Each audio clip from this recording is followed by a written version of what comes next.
oh, fee fa diddly I oh, oh, oh, oh, fee fa diddly I oh. Strumming on the old banjo. How come my stream health is always bad? Why?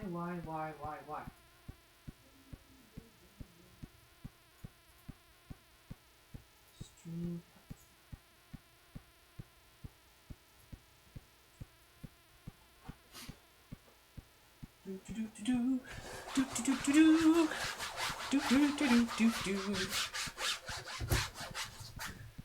Hello, howdy, welcome in.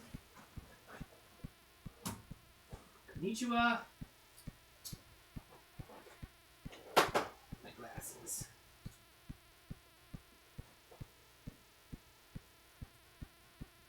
And hello.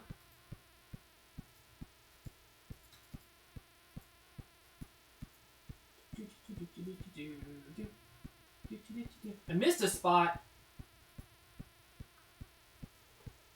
That's blasphemy. Let's move this over to the side.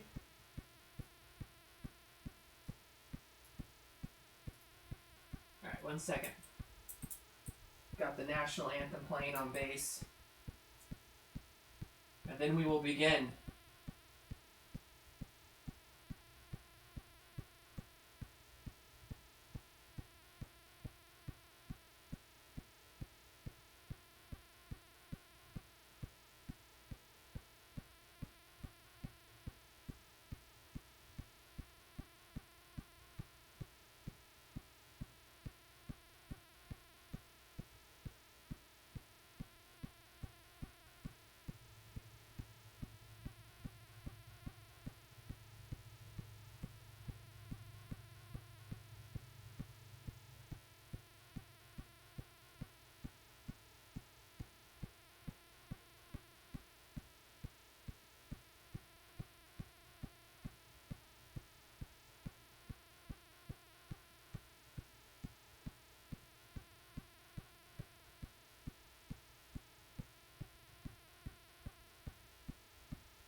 And the home of the brave.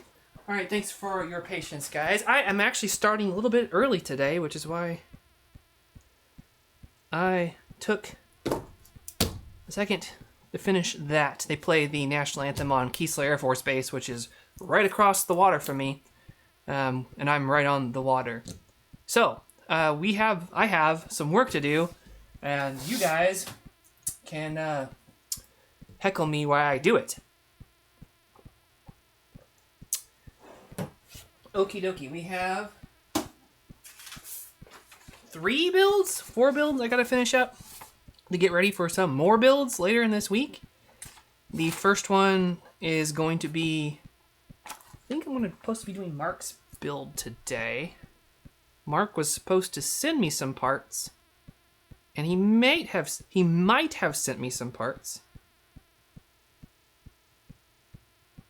but I don't know if he sent all of them. I did get the parts that I had to order, but here is his build sheet. His build sheet comes to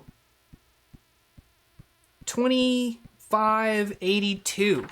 This is a brickless mini build with the 1050 Ti, and this is an important build for me because this is the first brickless build with the HDPlex 400 that I'm actually going to be shipping to a customer. I do have a couple that I'm supposed to be building for other customers, but they're kind of more project type builds. Those are going to be getting done this week. I might do one on next Monday's stream, but I need to actually mill the HDPlex 400 so it will fit in the front of the Mini.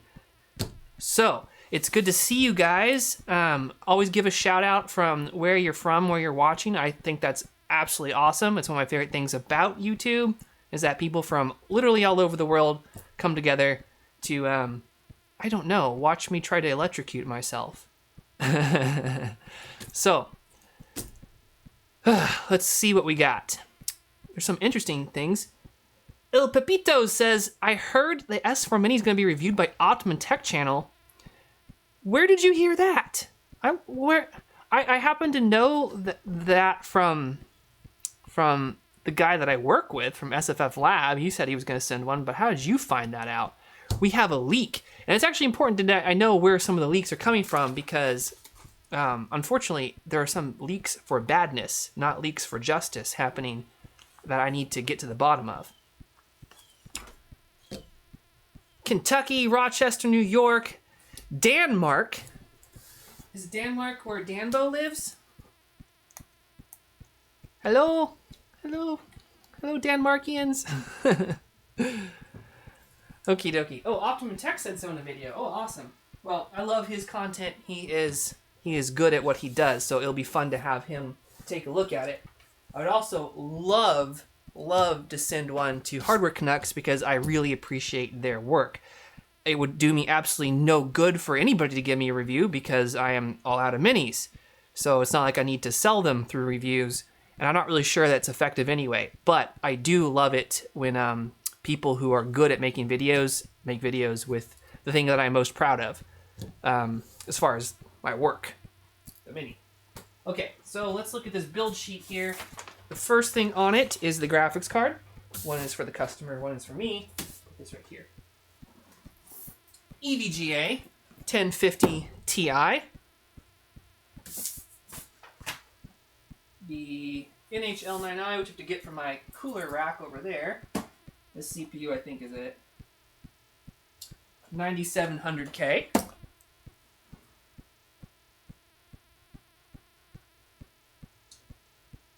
Yeah, it is the Z390. A couple different ones, but it is the Z390 from Asus, which I love. RAM. The RAM he already owns. He was supposed to send me that. I don't think he has yet. Is this something he's going to be getting? Yeah. Kind of annoying.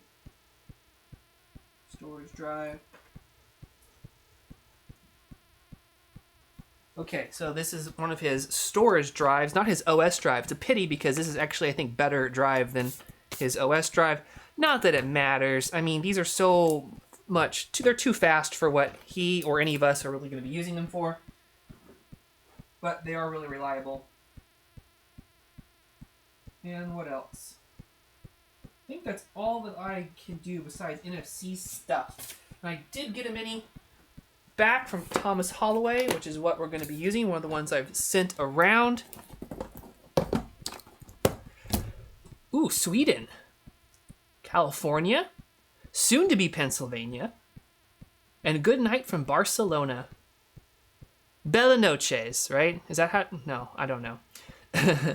Washington State, that's where I used to live for 8 years, and my family is there, freezing to death in a snowstorm. And Bella says, easy fix, custom manufacturing company in my garage. I'm working on that, but there's unfortunately more challenges to that than I was expecting. Hello from Ireland. That's amazing. My priests are all from Ireland, and they always are wanting to take me, but it costs a lot of money. But it's almost worth it because I wanted to go to the Guinness brewery, which is, I know, kind of vanilla, right? But I used to love. That was my first love. That was what got me into beer, was Guinness. I can't drink it anymore, but good stuff. From Germany. Hello, Melody. That's pretty funny. And from New Jersey. Well, keep it up, guys. Shout out from where you're from. I always think it is a lot of fun. And Bella says, it's interesting is the 570 and the 1050 are the same price right now. Speaking of the 570, we'll talk about this a little bit later, but we actually got, remember my customer that was having a problem with the 1080 Ti build? Well, we had two people from the stream sending graphics cards. One, thank you to Chad for sending the 570, and Jim Bond for actually sending in a 580, which is really, really awesome. Both extremely generous. I'm going to go with the 570 because it will actually fit in the Mini. So I got to get with Jim Bond and find out what he wants to do with the 580. But really generous, thanks to you guys. We're going to get that guy a graphics card and get something built from today.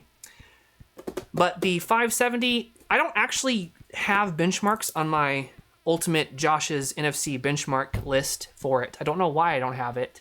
So I really can't compare that to the 1050 Ti at a glance, which is kind of a bummer. I should definitely do that.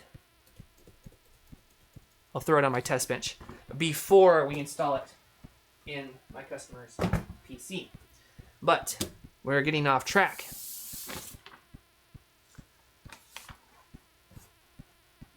Chad also sent me one of his test benches. So now I have two of the open bench tables, the BCI minis, is that what they're called? Craig sent me one. I use that as my main test bench, and now I have my extra building one, so I'm really happy to get those. Thank you very much, guys, for supporting me and sending me useful stuff like that.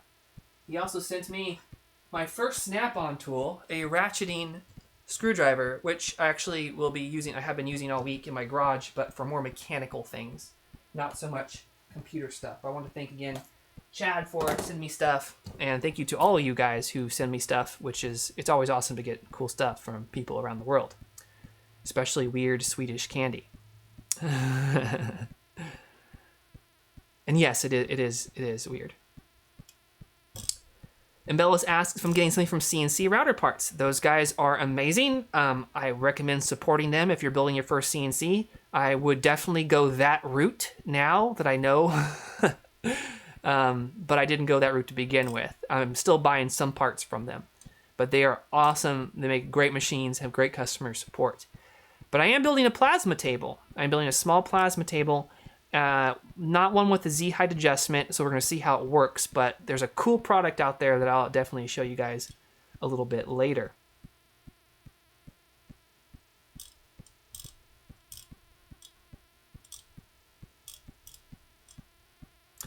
Some people are saying, why did I take my GoFundMe down? Well, for multiple reasons, but I didn't think I was going to meet our goal, and I wanted to be able to refund the people that donated, because we got graphics cards, so we can use that and get people up and running.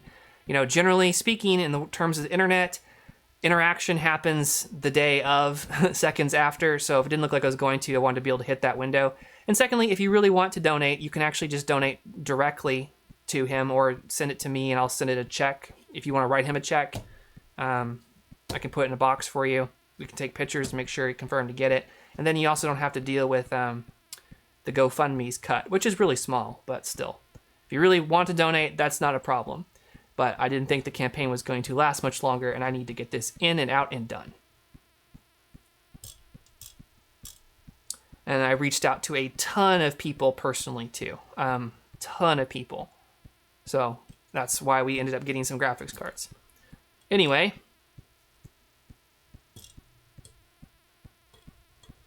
Let's,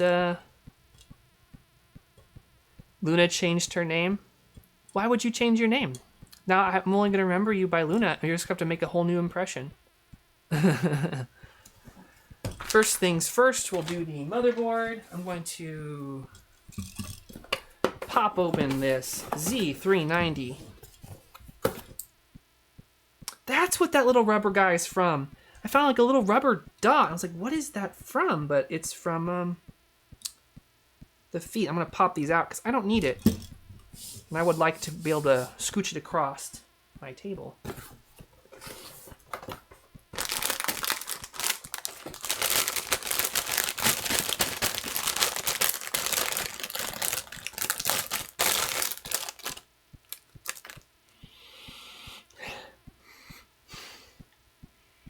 Always gotta sniff your hardware. It's gotta pass the smell test.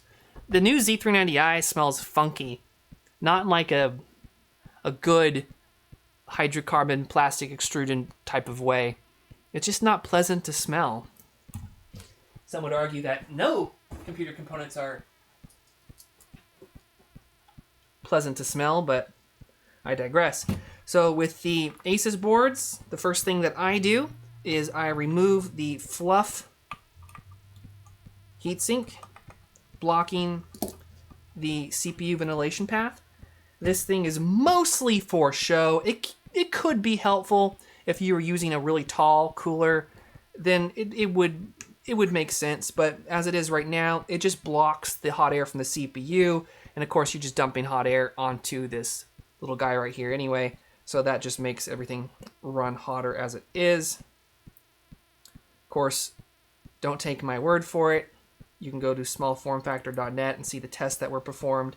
Or you can look at some of the past videos that I've done where I have done some tests. And I have one, if I ever have time, that I will finish up and add to it.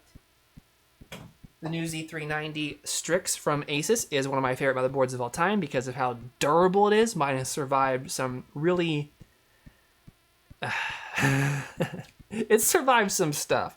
So I'm really, really happy with it. And the UEFI is amazing. I absolutely love how well it overclocks undervolts. Very stable board. The only thing I don't like about it is the button placement. The front panel is down here, and it's just a pain, right? It should be up front. I don't know why they moved it. I mean, it was to fit more garbage that could have actually been down here. But I digress. It does look very nice. It's the first motherboard. They finally got the gunmetal right. And here I have a theory here. Gunmetal is extremely difficult to dye and anodize. Usually it ends up looking purple in real life. I know because I've actually had to go through that with some of my cases before, and it turns out purple. And I think that the last 3 motherboards, if you look at them, the first one was like purple, right? Ugh, it was gross. And then the second one is like, okay, we'll not do that again. We'll just make it blank silver. But I think they got their formula right now because this actually does look gunmetal. It looks very nice. Yes, I'm wearing my anti-static band. It's attached to my drawer here, and this mat actually goes to it. I stuff it in my pants, the front side of my pants. Because you have to know, you have to pry. So...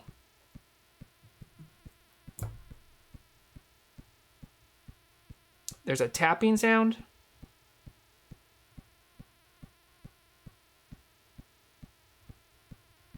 I mean, I could go try to listen to it and find out what it is, but I don't really know what it is.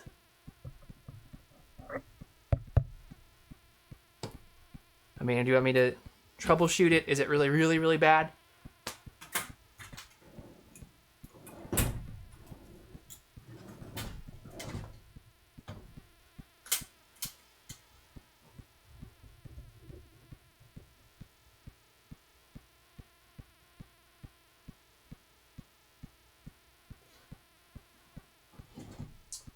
I could change microphones.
How far are you guys behind? That should have been out for a long time.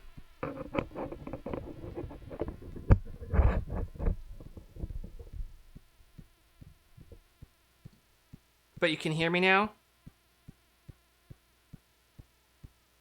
I would like to build a computer. If it's gone now, okay, let's see if this turns it on. I bet you this is what it is. Does that cause it to come back? Okay, so that's the DC power. Now it's running on the batteries.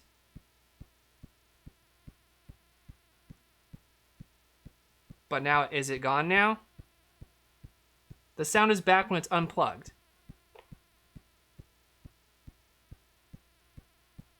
This is ridiculous.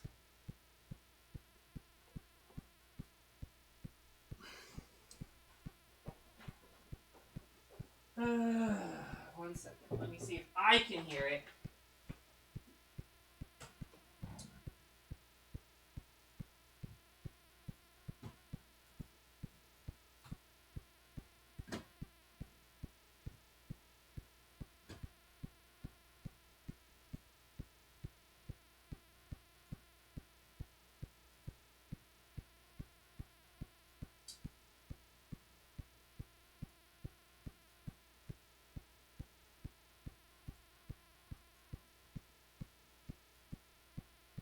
That is annoying.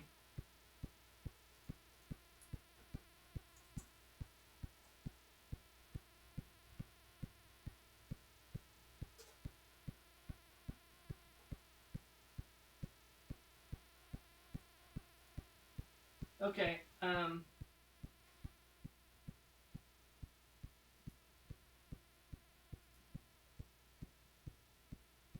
I can just use the,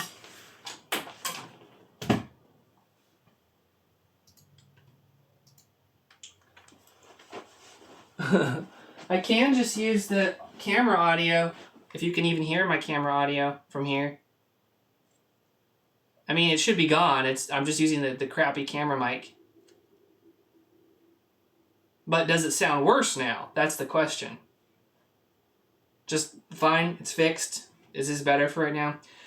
Well, I'll try to figure that out later. Sorry to waste everyone's time. It's a bummer. That didn't used to be the case. I'll have to hunt it down. Anyway. I gotta turn my screen back so I can see you guys.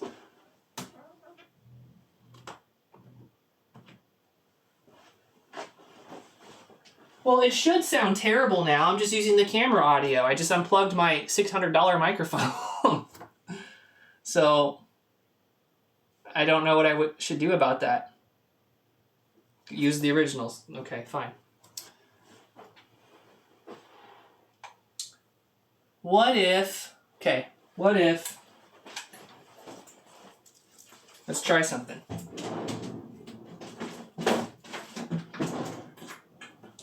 And we'll rename this, In Which I Troubleshoot Microphone Problems.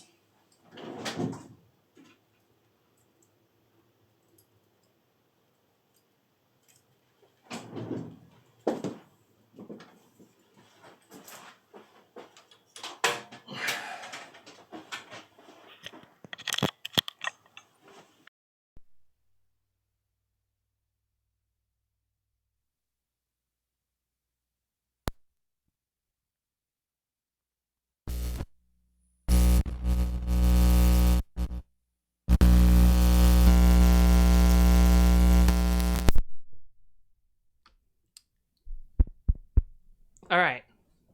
Is the annoying audio gone? Because the whole thing here is... It's gone now. Great. So my cable is... There's a problem with it.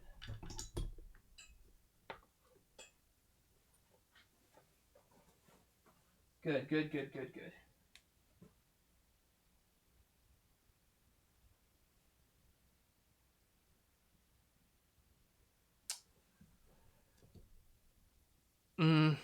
Yeah, I have a bunch of garbage microphones I can plug into the camera, but really they just sound terrible.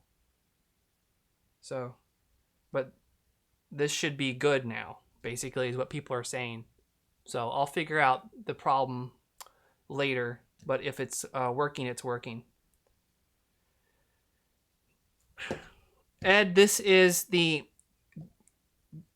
Open Mini BCI Open Bench Table. It folds flat. It's very high quality. It's very nice. It mostly looks absolutely amazing and super useful.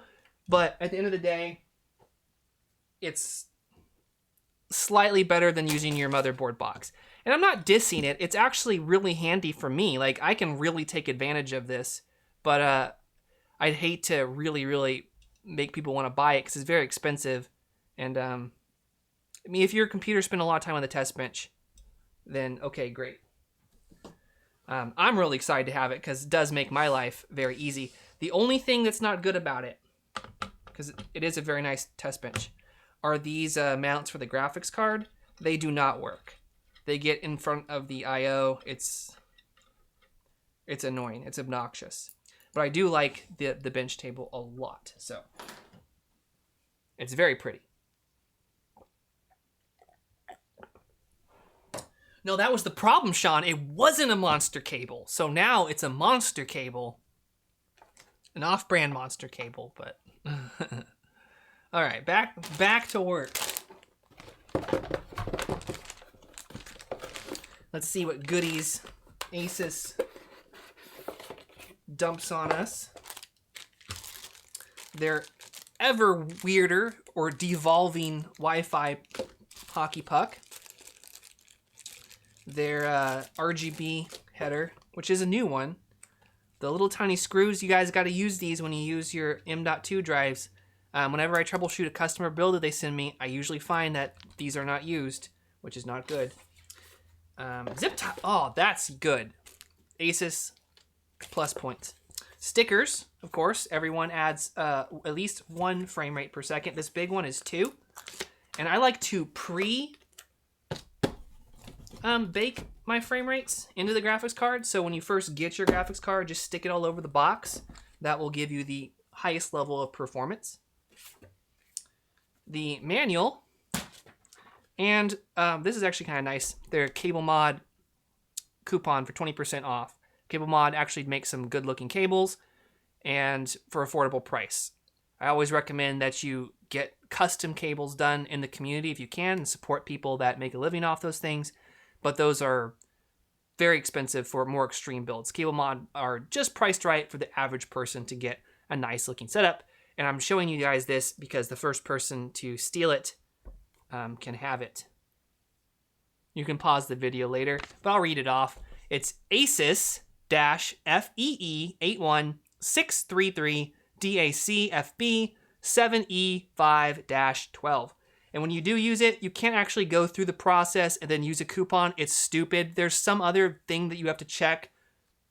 You actually have to go to this website, I think.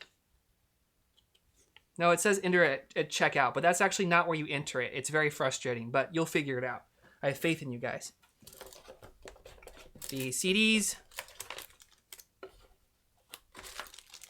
SATA cables, and another one of the standoff wrenches for the M.2.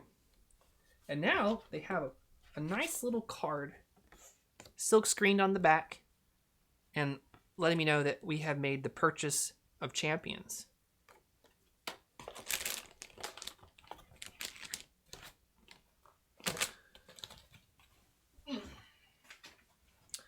The manual is pretty helpful, but typically speaking, I use my iPad and download all the manuals that way.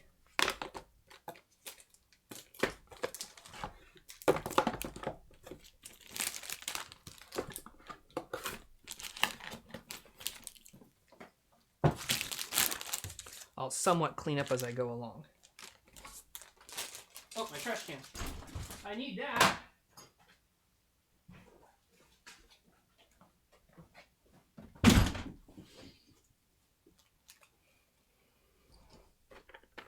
I have my Sapphire screwdriver. They used to come with their video cards. Very awesome little tool.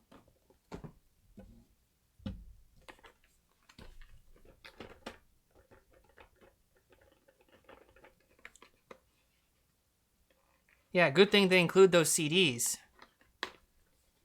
Because if they didn't, I mean, I couldn't buy a CD drive and somehow plug it into this. I have a USB one, but it's actually not even a CD drive. It's probably a Blu-ray drive.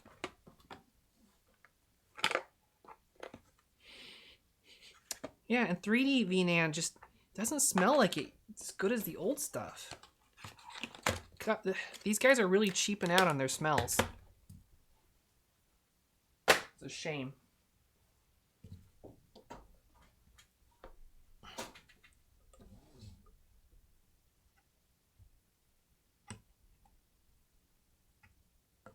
Yeah, if you're in Discord, feel free to share it. I don't know why it keeps saying it's invalid. I put the permanent one on. I'm gonna move this cable around.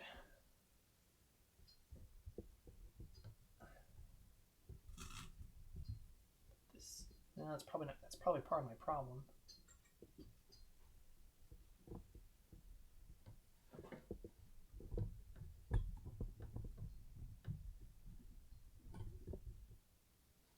Did I break the audio? Is it humming now? Hope not. But it was hanging in my way. All right, so I probably want to leave the bottom slot open for my customer because I thought he was going to send me the stuff, but maybe he's not. So I'm actually going to open up this heatsink and put a storage drive there.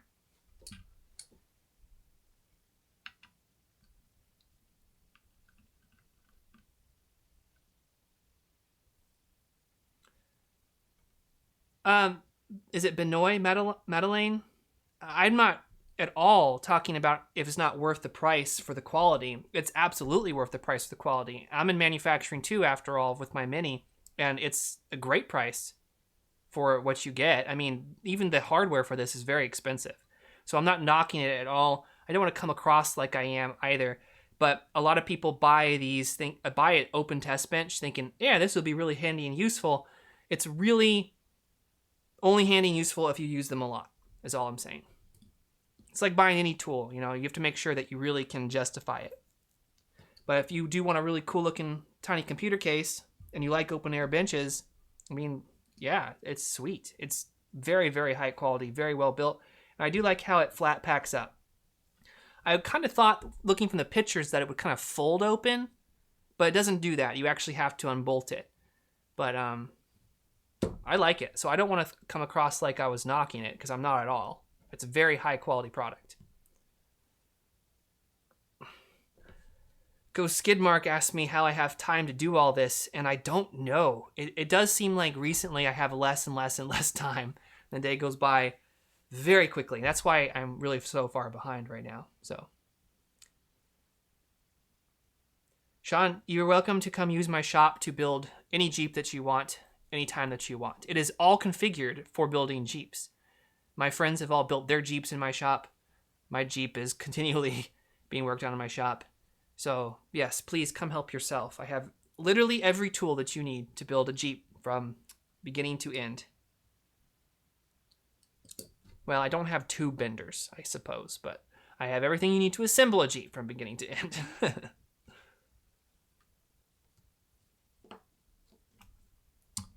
Captain Veyron keeps sending ImageGur links, but I can't. I have to actually go there and click them to open it up. So you should be able to work, but any links it asks me to approve. If there's a moderator in here, I've made other people moderate in the past, they can check it out and then approve it. That's fine with me. If not, then wait till I walk over there. I'm lazy.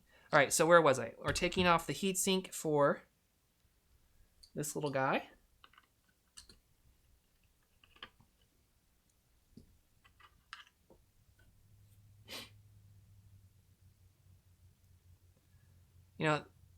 Asus says that this is a heat sink. I like to think of this as Lon Johns for your SSD because it does not help cool your SSD. It's right over some very hot components, and really the chunk of aluminum, think about it, that's where right in the path of the cooler dumping hot air.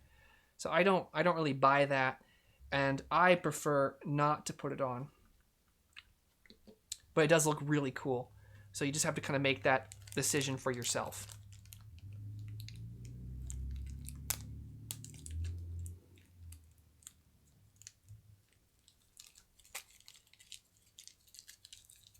Okay, I'll walk over there. Calm down, calm down. There's like 4 moderators in the channel.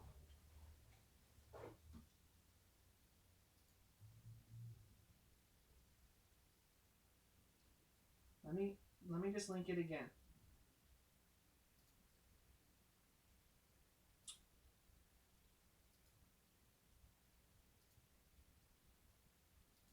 It's probably good to keep linking these every time anyway.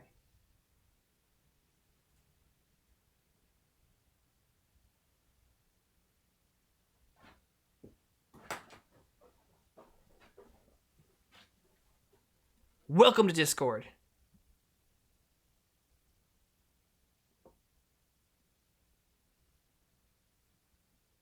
Oh, well, I haven't personally abandoned anybody, so I don't know how that could have happened. But we can fix you up.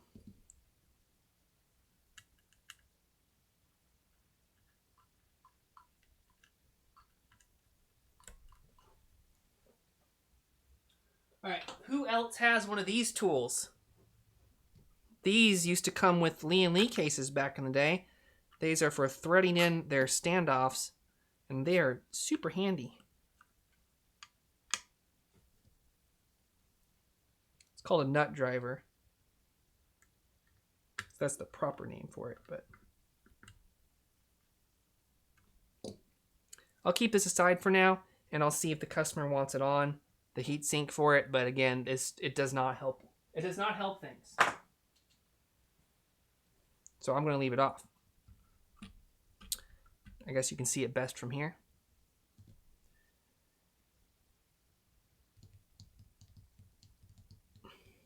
I'd join my Discord from time to time for sure. I need to build it out better. People get on my case for it, and rightly so. I need to work on it, but I don't really know what I'm doing in general in life. Definitely not in Discord, so I need help. Criticism is great if it's constructive criticism that can lead me to get something done. And that doesn't bother me if you just want to criticize either, but I'm just saying I need help. So if you can help, that's awesome.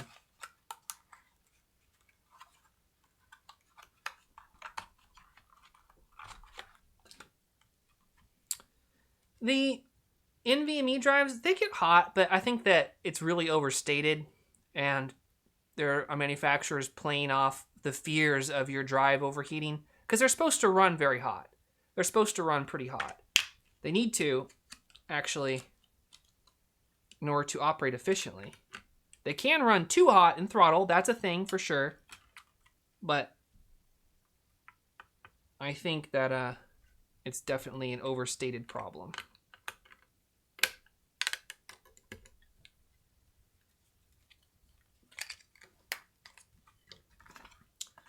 Keep this for now because I might need to send the processor back if it fails my burn-in and stress testing.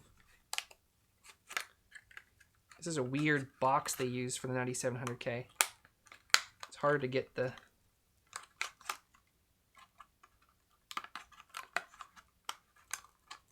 CPU thingamabob back in it.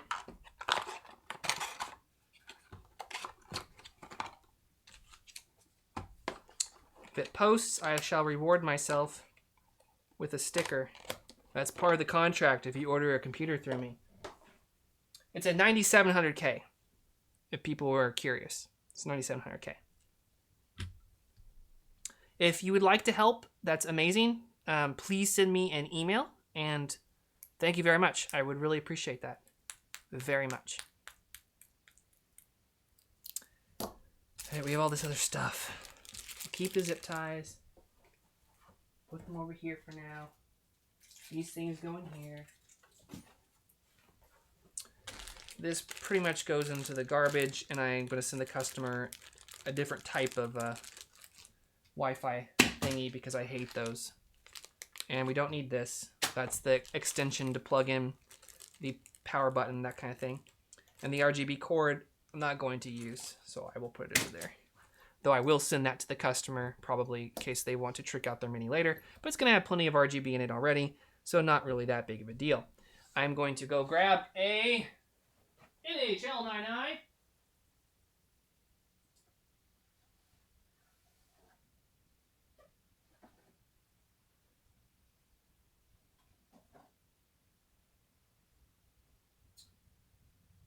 have a box, but it is under a lot of stuff right now. So I'm just going to use the one I just opened. Can I twist this around without breaking everything? There's just a bunch of garbage back there right now that I have to go dig underneath. So, we are doing it this way. Looks more or less right. Frost says, if I wanted a custom ITX case made, would you be able to create what I have in mind? Absolutely. That is the main mission of Not From Concentrate. My company is I design computer cases, particularly mini ITX computer cases. I design them for case companies. I have my own, the Mini, and I do custom art pieces for customers that can pay for that kind of thing. Custom work, of course, is very expensive, so typically, it's very expensive. To do something one time is very expensive. It takes a lot of man hours and a lot of parts, a lot of crafting.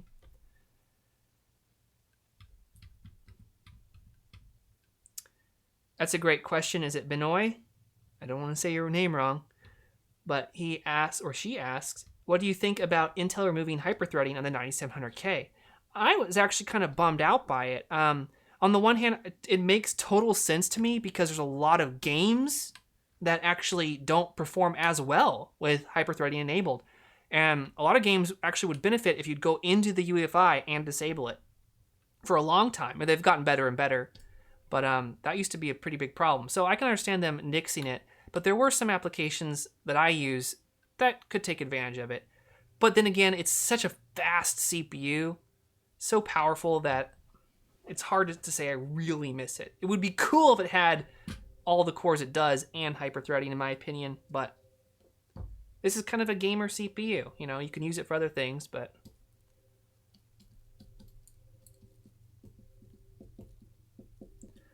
Okie dokie. I'm going to put this on my beautiful little test bench. I love the standoffs that it has. I got to find them. I don't even know what they were originally for, but they're genius and I love them.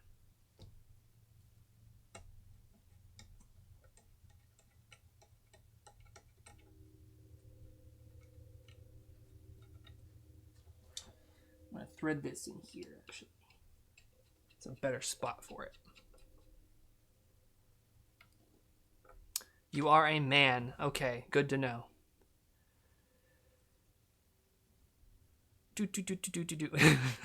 Sean! Be nice to the poor Frenchie. Now, you helped us out when we formed our nation, and we won't forget that.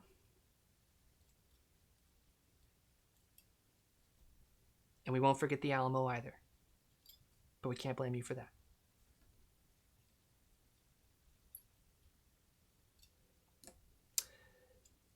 Ellie Winchester says, thoughts of small form factor in 2019. You know what? It's great. And do you know why it's great? Because we have... I gotta get one, actually.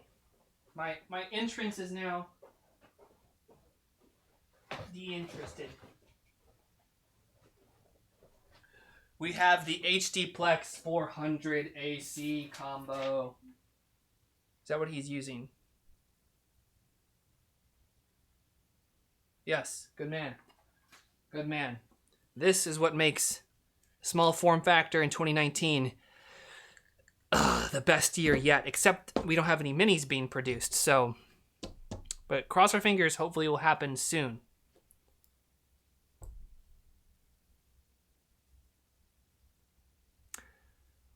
Rodtech says, I catch the Linus video proving that the 9th to 6th generation Intel chips are backwards compatible on motherboards. I did not see that video. But, I mean, I'm not sure what you're talking about exactly, but are you saying like the Z170 can support the 9700K?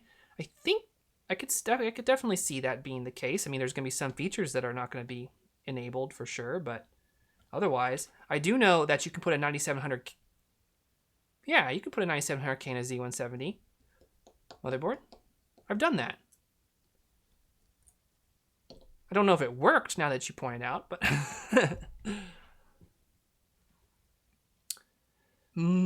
is it? I can't really read from here. Sorry.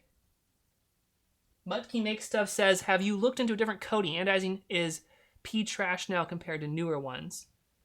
What do you mean by P trash now compared to newer ones? I would really like to know that. Anodizing is a big problem. It's very difficult to do, and only a few countries can do finishing with anodizing right and not get a splotchy finish, but get an even coating and everything. And it's worse if you use higher grade aluminum that is really finely brushed, like the Mini is.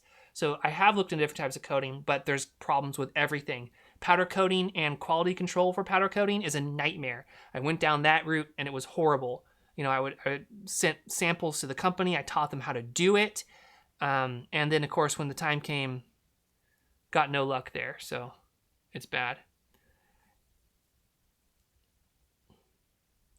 I don't think anodizing is pretty trash compared to other things. I mean, it depends on how it's done. I mean, it's a process like anything else. You could say that painting is bad, but there's a big difference between the paint that goes on a Rolls Royce and paint that goes on your mom's lawn chair at the can of Rust-Oleum. And I really do believe that anodizing has a spectrum that's pretty far. Cerakote is something that I really love the idea of, and I have tried to experiment with it. That may be an option in the future. That's great, but it's something I'm still working with. I'm setting up my shop right now. I'm probably going to try powder coating myself again for some things, but finishing is really terrible whenever you hand it off to a factory. You know, it's just one of those things. You gotta the company has to specialize in it, and that means you're having to ship your hardware out to have that done, and then ship back to have it assembled and not have it damaged during assembly. So finishing is the most expensive part of a computer case, and probably other things too.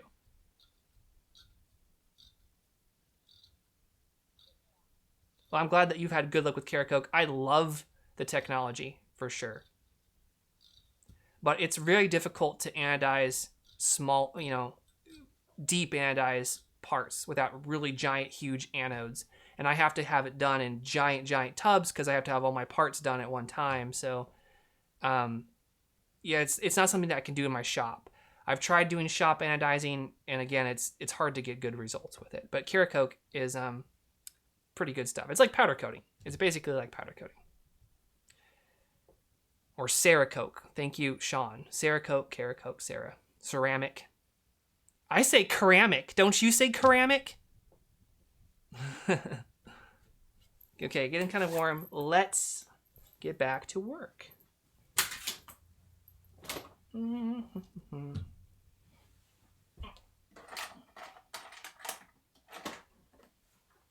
you see that Noctua has new thermal paste available? This is not this is an NTH1.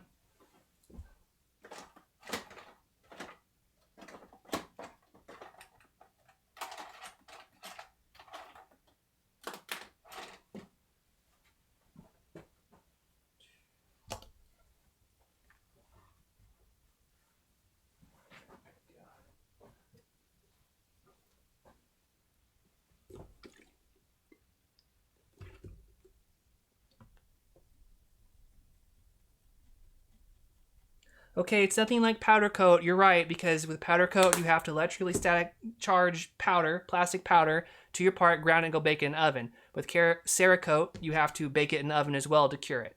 And you can spray it on with a little airbrush if you want to, but you still have to cure it with an oven. So, sorry.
All right, lift this off because it doesn't have a cutout.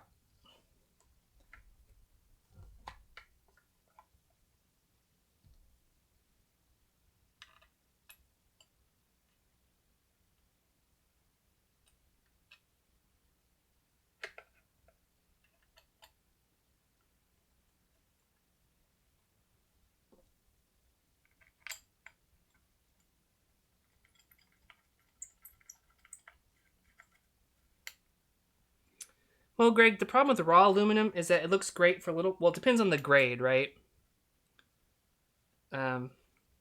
Different grades look shinier or more matte. But after a while, aluminum oxidizes. And someone will correct me and say there's a different scientific term for it. Fair enough. But aluminum oxidizes, or whatever term that you want to use, and it will get this white powder on it after a while. And it's kind of nasty looking, actually. You can polish aluminum. Of course, you have to keep polishing it, and that helps. I like polished aluminum myself. I think it looks really nice.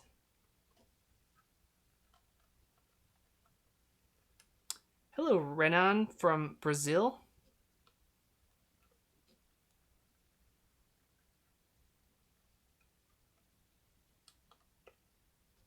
All right.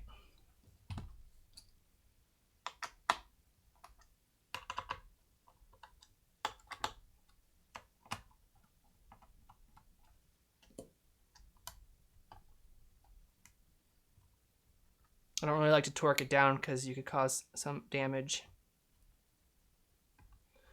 to the CPU because they're super thin now. Not so much with NHLNI because it's machined very well, but you do gotta be careful with other coolers. I will stick this guy back on the bench.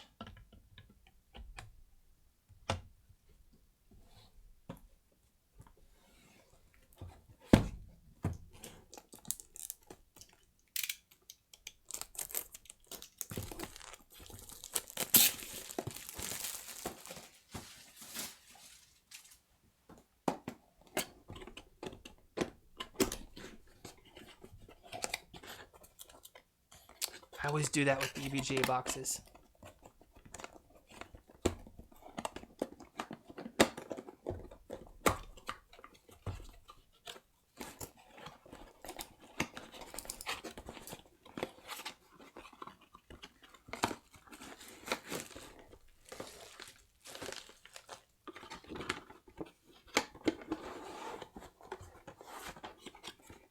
I would love help with CNC machining. I have stuff all the time that I have to end up outsourcing. My router does 2D stuff fine, but anything that's 3D, I don't bother. I fiddle with it myself to kind of learn myself, but not anything to do professionally. So that'd be fantastic. I have a lot of weird CNC projects coming up. I need a single piece water block made for an STX, a micro STX board that covers both the CPU and GPU. There we go. That's the smell I'm looking for. That's the right cocktail of chemicals to really brighten my day. Well done, EVGA. Ooh, little protector. Lovely.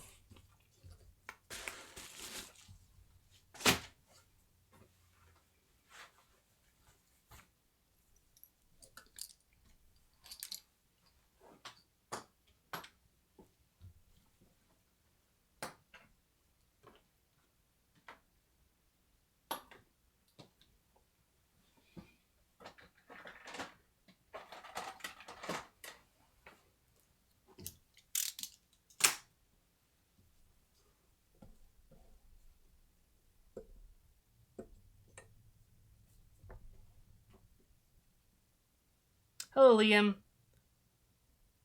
I'm thinking about getting an Xbox and putting a computer in it. That idea pops up actually quite often, so at least you'll have some good reference points for when you try to do it.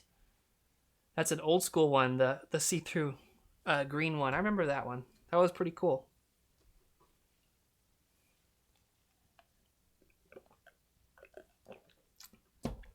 Dan C asks, when are you going to do the thing that you're going to do right now? as soon as I finish drinking my water.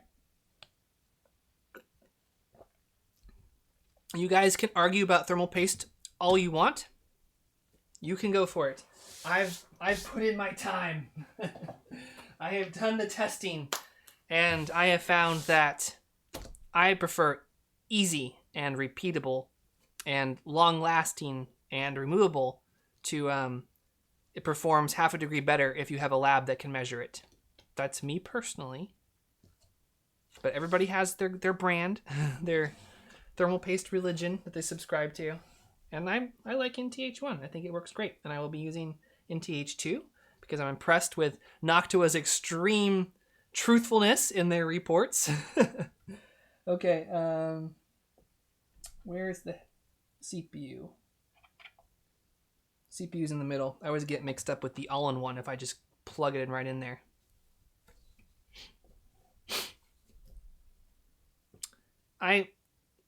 That's unfortunately, Sean, that's kind of what I've found. And actually even more crazy, I don't want to spoil the video I've done of this thanks to people that donated.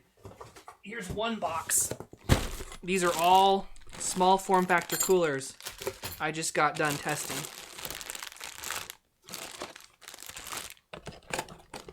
I mean, it goes on and on and on and on and on. And I have another box down there. But I pack these a little bit neat. But my point was, I was actually shocked with how close they all are. I didn't really expect that to be the case, but I did try out thermal paste when I was doing it, and it was barely, I couldn't really measure it too much, to be honest. I mean, it was ridiculous. I would use the thermal paste that would come with the manufacturer, and then I would replace it with NTH1. I couldn't really measure a difference. I couldn't be sure it was the thermal paste and not some other thing in my office causing it to be 1 degree off. And if you go look at Noctua's video where they're introducing the NTH2, is that what it's called? Their new stuff? They're reporting like a 1 degree difference, and they're probably able to scientifically measure that. So yeah.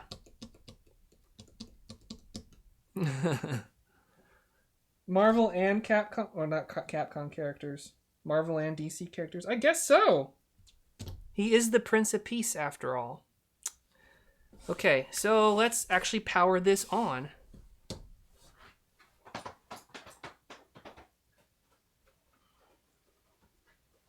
This time I'm using a monitor without a stand.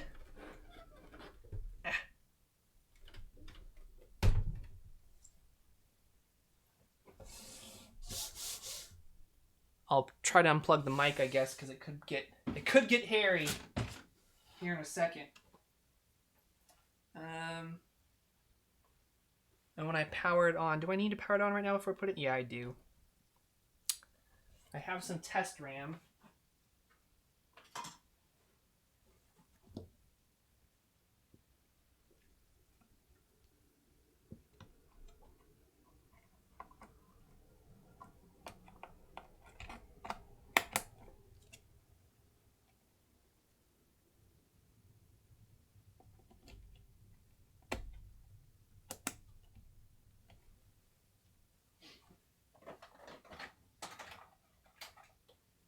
I do have one graphite thermal pad I could test out. I should probably add that to my Cooler Roundup video list, though, before that publishes.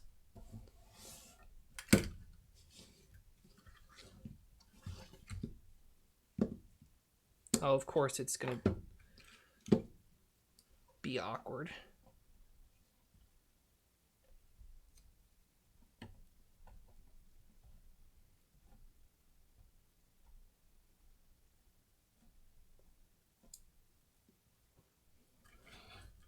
Your current monitor can only just...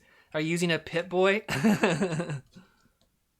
Or do you have graphics card memory failure?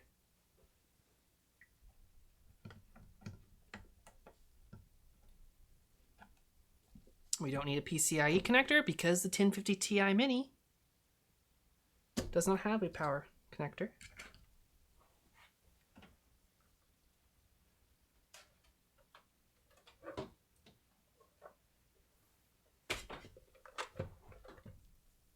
All right, let's see if the horrible headphone users beware.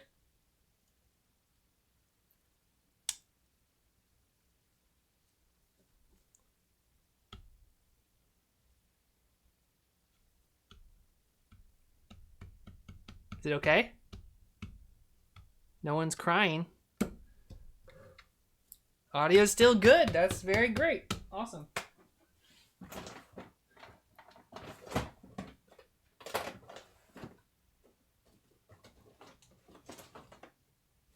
Does this have DisplayPort? Boo. It does not.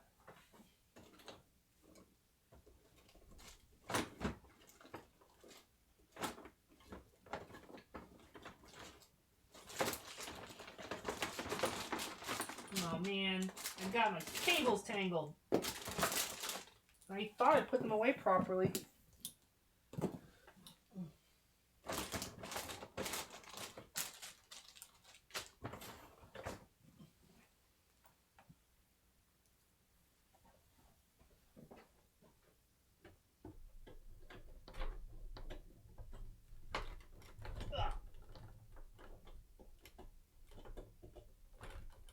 Come on. Come on. There we go.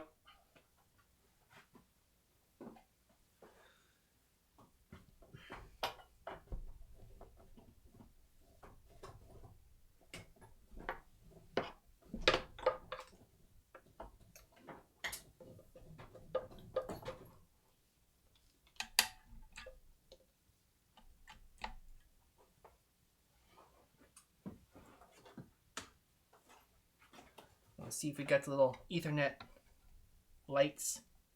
Something I've found it's important to test early now. And then I need my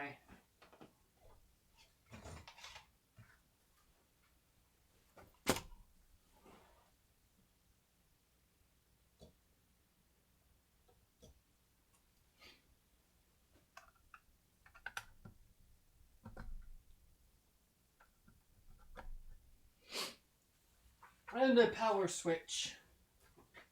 But we're going to need a long power switch because it uses that location I told you about down here. The obnoxious location.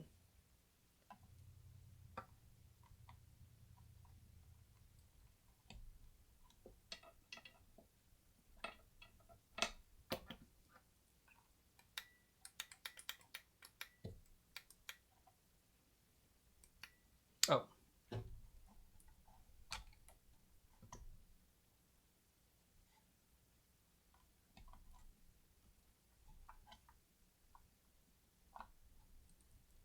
These are my premium on-off switches that actually, yes, I do have manufactured just for NFC.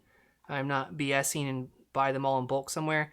They have like a rainbow type of finish on them because they have a super, super hairline brush.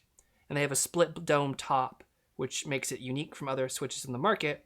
And it has an awesome sound, I think, when you flick it or not. I really like it.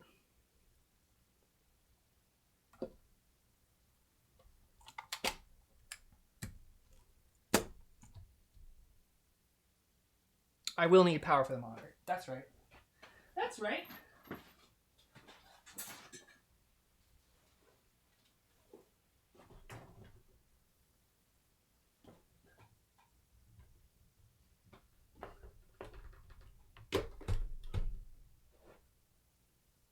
Hopefully no buzz.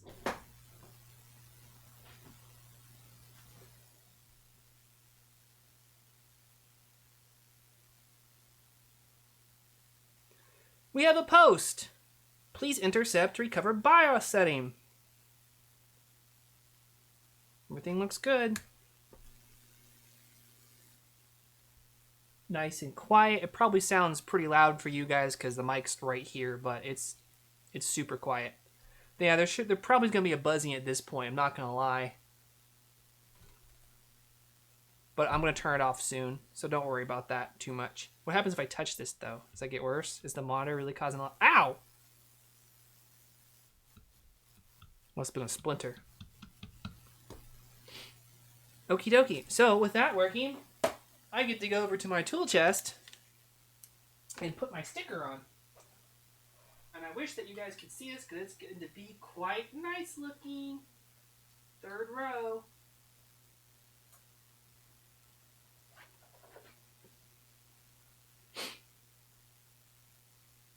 Touching it makes the buzzing go away. Of course it does.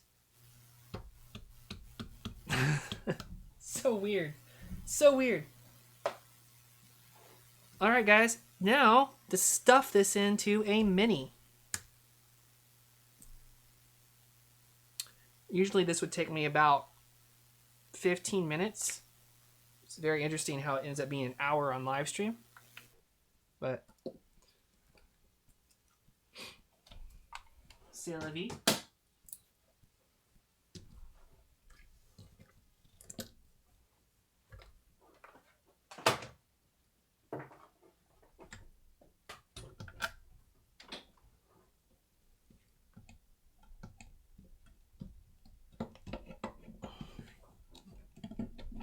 There we go.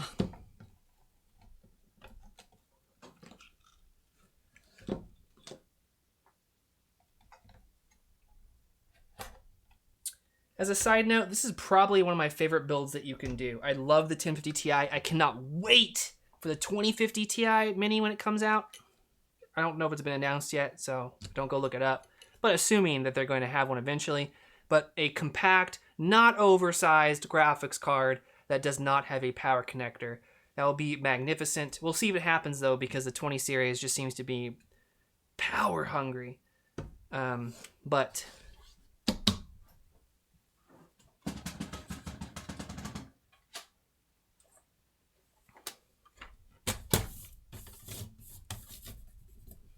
see if I can polish this one up. If there's any flaws in it, then I can't use it. Where is my rag? I don't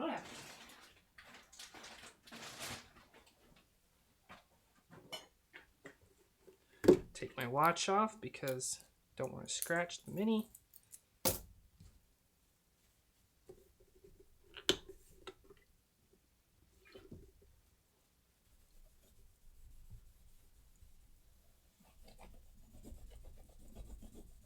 Some weird brown stain on it. But it's coming right off.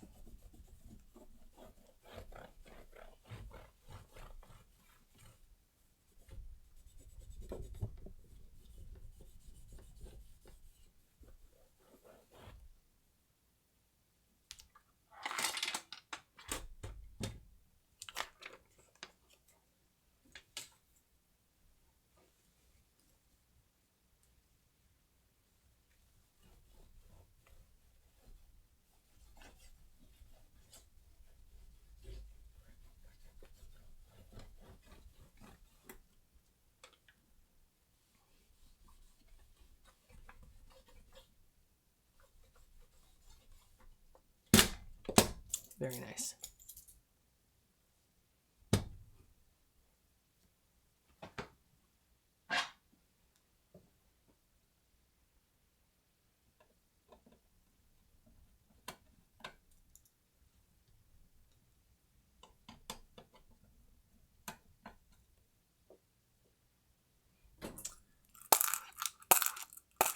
Gotta recharge the magnetation. Because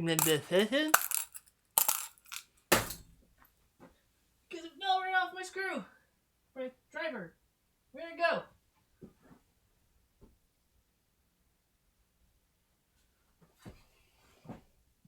It's not the right one.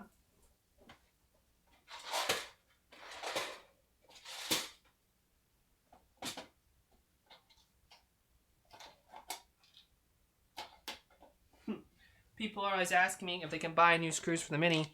I keep saying I don't have extra. I mean, here you go. Here's some proof by N3 Countersunk Silver. I have one, and it's not even the right screw. I'm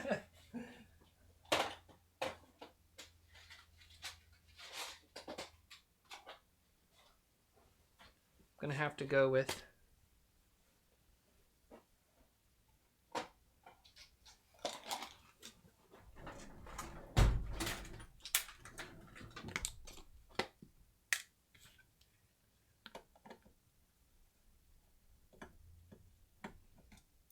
Yeah, I really like the 1050 Ti. It works great for me. If you are just doing 1080p gaming, it's amazing. I haven't done 1080p gaming in a long time. I ran this card as my primary card on my 2560 by 1440 monitor, and it ran PUBG back when PUBG was hard to run. Now it does a great job, and of course it does a great job with the games I really enjoy playing. Blizzard titles and Civilization and other indie games. My philosophy is buy exactly what you need. Doesn't mean less than what you need, but buy exactly what you need. A lot of people always talk about buying overkill or preparing future proofing, and my recommendations are to them, which nobody takes me up on this, which is fine because I would be in the same shoes if I didn't do this for a living, is that there's no point in future proofing your PC except for a motherboard possibly, and for a hard drive, your Windows drive. And really only because if you really are the kind of guy that's going to add a lot of stuff to your hard drive, it's kind of a pain to get rid of that and put a new drive in there for your OS, right? For a lot of gamers, it doesn't matter. When I was a kid, I'd reformat once a month anyway, not exaggerating. But now, with all my CAD programs and my licenses and all that kind of stuff, it would be a pain. So I always say, spend the money in storage up front, everything else, get exactly what you need. Because look at it this way, especially for video cards. If you are playing Blizzard games right now, and all you're playing is Blizzard games, and the game that you want to buy is a year out, why would you buy a fancy graphics card now and spend all your money buying the whiz-bang graphics card? Why not wait a year, buy the card that you need now, sell it for a low loss, because the low-end graphics cards they have a great resale value, and then spend less money on the card that you want when it comes out in a year. That's my philosophy anyway on this. It's not true 100% of the time. It's just a recommendation, right? It's one way to think about it.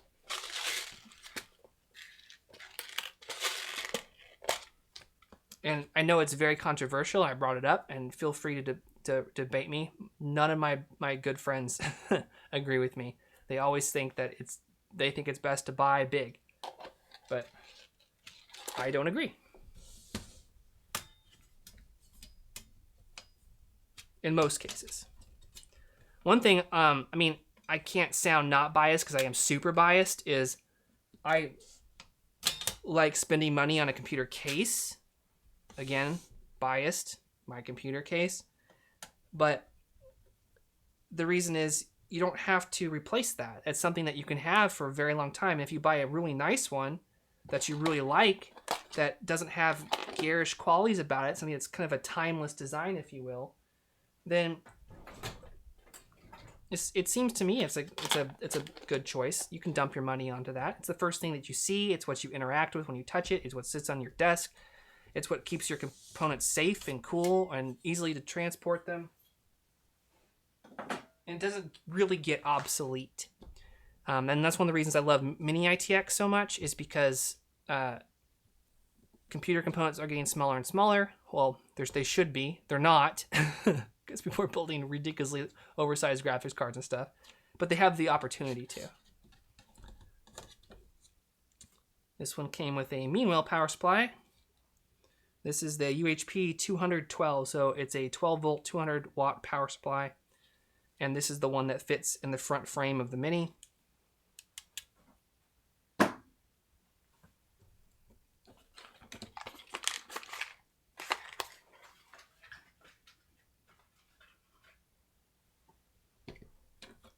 don't know what this stuff is. Oh, it's a Pico. Nice. It's always nice to score a Pico.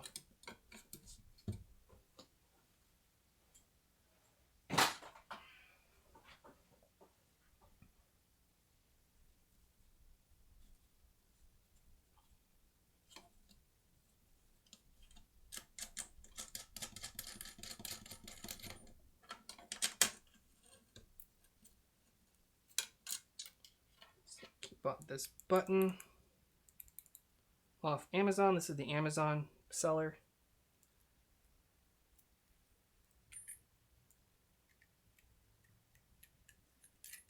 Which I will be throwing out. Again, biased, I told you.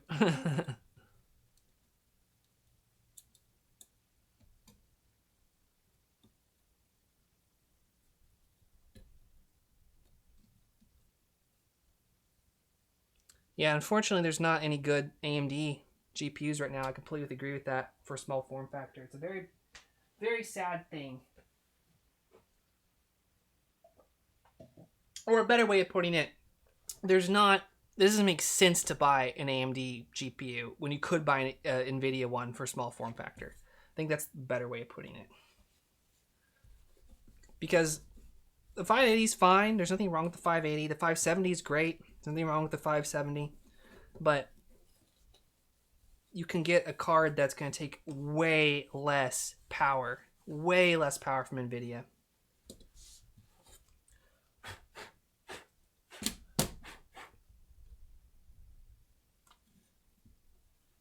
All right. I forgot to... Where's that motherboard box?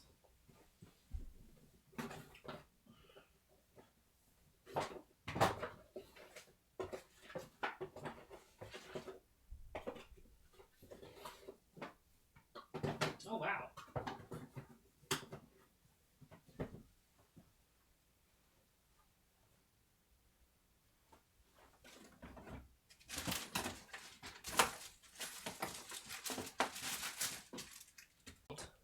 Oh, duh.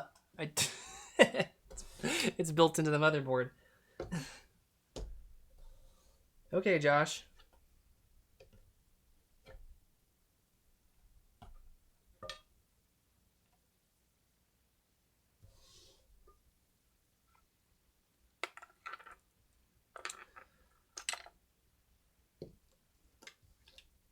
I agree with Benoit on that statement. What I ended up doing for Fusion 360, what I love about it is you can just do cloud rendering. So anything that once I get my final render done, I see how it's gonna look good and everything. Then I will just buy the cloud credits and then render on the cloud, and it works amazingly well. And of course, CAM is very CPU intensive, but with Fusion 360, you can get away with quite a lot. I run Fusion 360 on my Mac, and it has I actually don't even know what it has inside of it for a CPU. But that's good. That's a good question to ask. It has a 580 for the GPU, and that works great. Run at 5K all day long, no problem with 3D.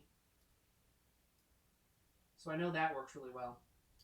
This has a a mystery CPU, a 3.8 gigahertz i5.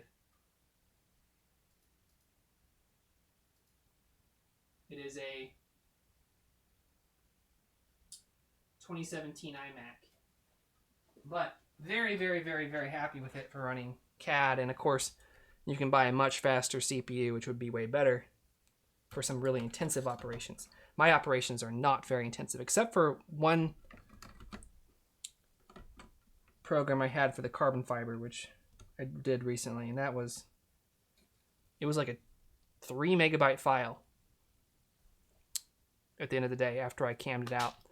And usually they're measured in 2-digit kilobits. All right, now I have to use these guys. 1, 2, 3, 4.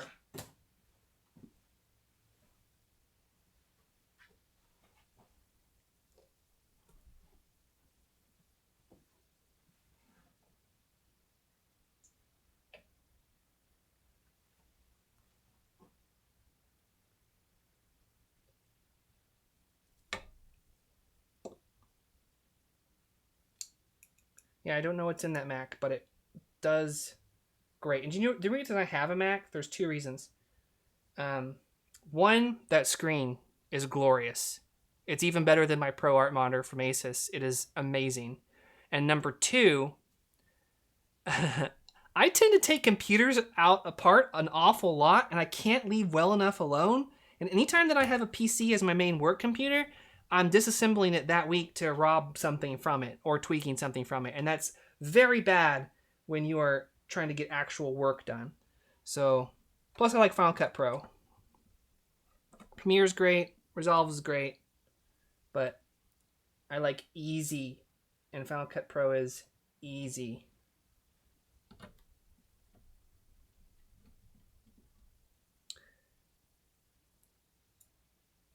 my main gaming PC is, of course, a mini, but I don't actually have one right now because, again, the same whole thing. Like, it's been in pieces forever, trying to do something interesting and weird with it.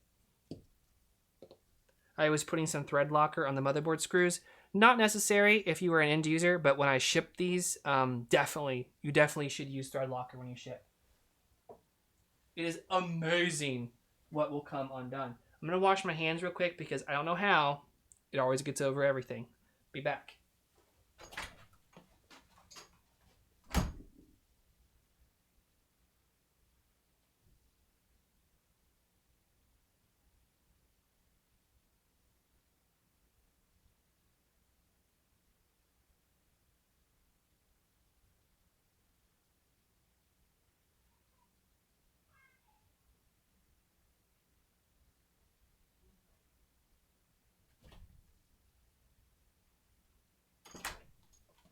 I'm back. With cleaner hands anyway. Okie dokie. Looks great, doesn't it? I really like the look of this motherboard. Very nice. Very nice indeed. All right, now we're going to stick in our graphics card.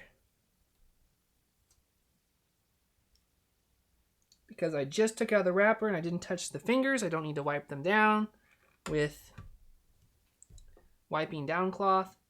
I think that I'm going to... Oh, did the customer order a bezel? No. There's two ways I can go about this. I can remove the fan bracket, the Sky Bracket Duo, which holds 2.5 inch drives and or 92 millimeter fans.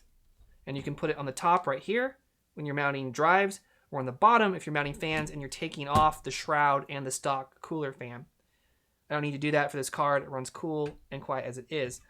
Or I can take off the front bezel and stick it in that way, which I'm probably going to do it that way. Actually, I don't know yet, to be honest.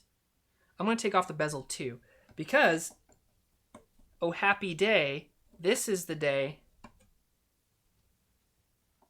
that we are doing our first HDPlex 400 Duo build, brickless build.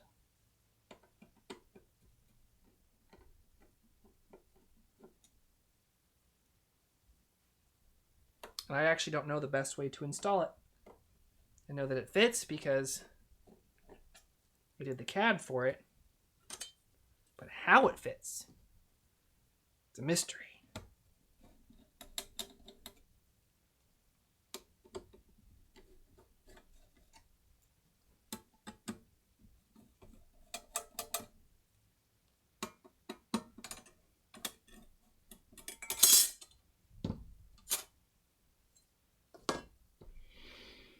I'm guessing the graphics card's going to go in first, and then the HDPlex is going to go in. But I don't know. I'm use my 100% cotton t-shirt. Clean the keys off of this riser.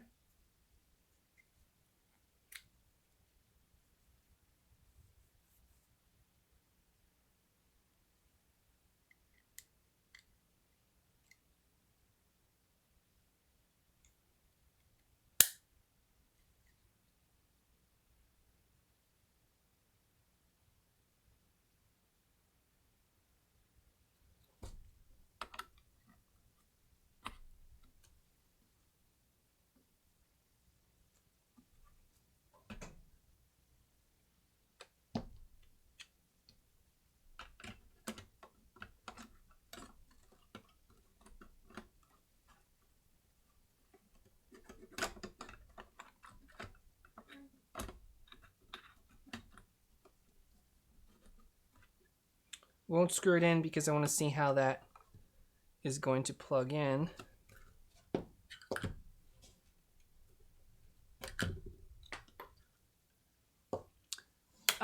It's both, Benoit. It's both. It's amazing. It's my favorite part about it. All your data, when you save, it's cloud synced. And I don't think you can actually choose to have the file system be local only, you can save everything local if you want to, but it won't show up in your browser, in your file menu, to my knowledge, which I like because I would use the cloud version less, and I've actually come to rely on that for a couple really major big problems that the cloud saving bailed me out of. So I'm really, really big fan of it. It works really well. Like, any cloud software has the opportunity to really screw you big time, but I've had literally zero problems with it. It's been one of the most joy programs to work with ever for me. Everything just works how you would expect it to. It's awesome, and it's really, really simple and easy to use, which is good because I'm not an expert. I'm not a professional, but I have to use it professionally. All right, they have the tabs on these, so I'm going to take the tabs off. These tabs are for mounting in, I guess, computers that aren't the Mini, but there are also mounts onto the side of the HDPlex 400.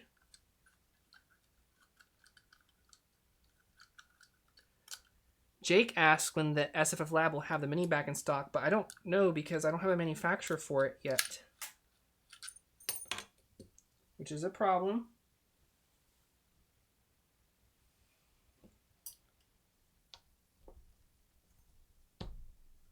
But it's one that I can't think about on Monday. Monday I have to get this out of the way and hang out with my buddies. You guys, you're my buddies.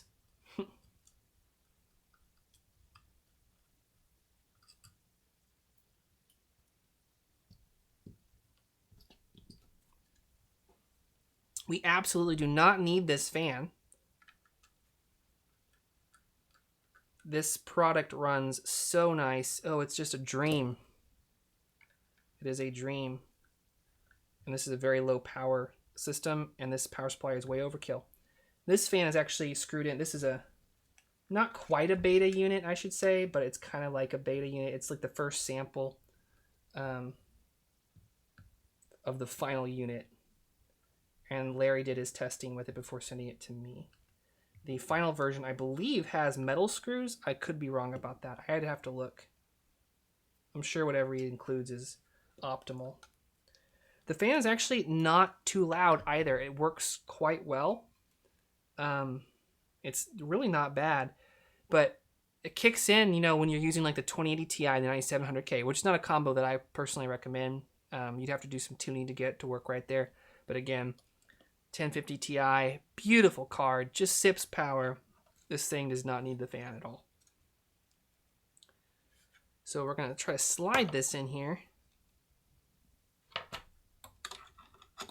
Yeah, might be easier to take the bezel off. That is what you call a precise fit. If I could speak like a machinist, I would say like, yeah, there's like a 40 thousandths gap. But I don't actually know what a 40 thousandths gap looks like. I can tell you it is... Man, that is a tight gap. Oh, it could go in a little bit. When I push that in there, it's 2 millimeter. There's a 2 millimeter gap between the edge of the card and the HDPlex 400 with the 1050 Ti.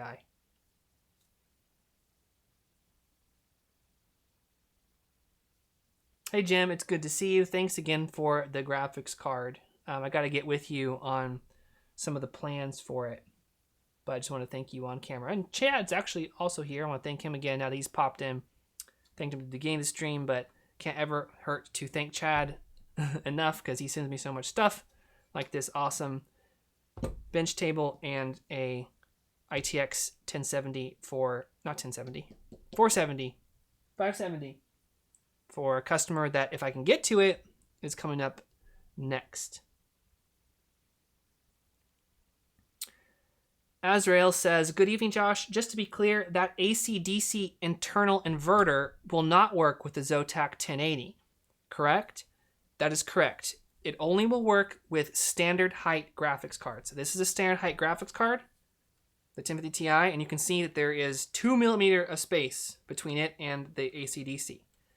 So cards that will possibly fit the R9 Nano but you don't want to buy that card. The Vega Nano, which you probably still don't want to buy that card, you'd have to move either by desoldering the 6-pin or the 8-pin connector, or yeah, that's probably much the only way to do it, or by making super low profile cables, which I've experimented doing in the past. It's kind of a pain, but it would physically fit other than the cables. A 1060 from EVGA would fit. Again, you'd have to mod the cables or move the connector. But really, this setup right here is intended for what we have here. Tons of overhead, tons of overclocking room if he wants to do some overclocking, if he can figure out how to cool with the NHL9i. And yeah, just a solid power supply that's going to run nice and cool. It's going to run cooler than the AC/DC 160 unit or 200 unit it's going to be called, because this thing so much heatsink. So it's just a great product all around. Highly recommend it.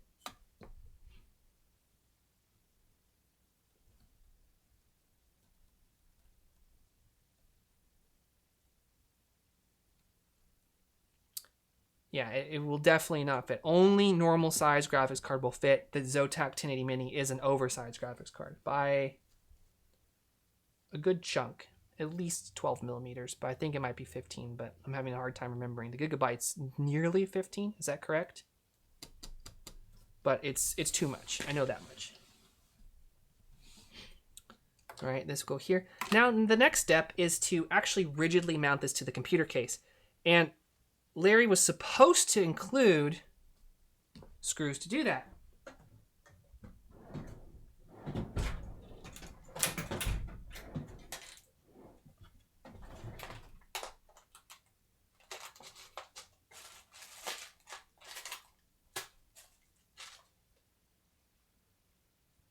What are these?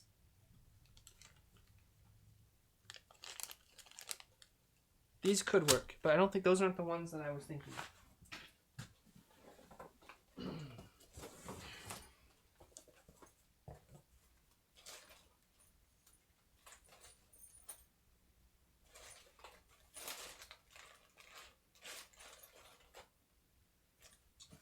Let's check the new box and see.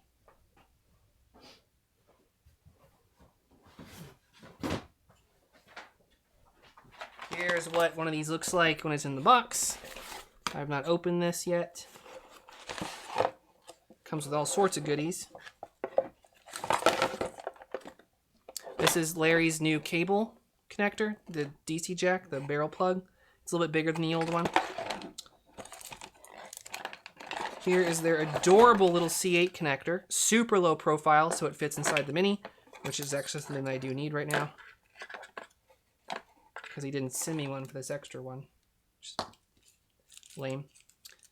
And yes, I can see it right here. These, wait, no.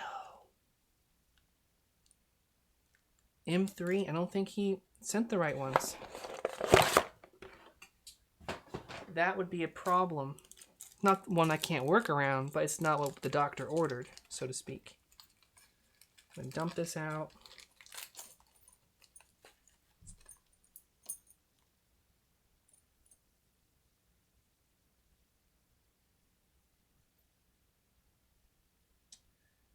So these are teeny tiny little M2 screws, but he uses those to attach the little elbow brackets.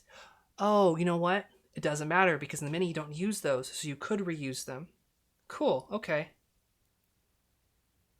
Now let's see if he designed this part right, because if this part's not right and uses M3, we're in trouble.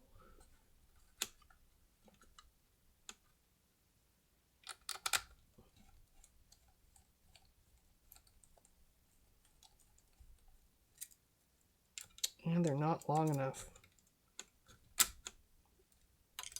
Bummer, bummer, bummer. Actually, they are. They're just long enough. If I really... No, they're not.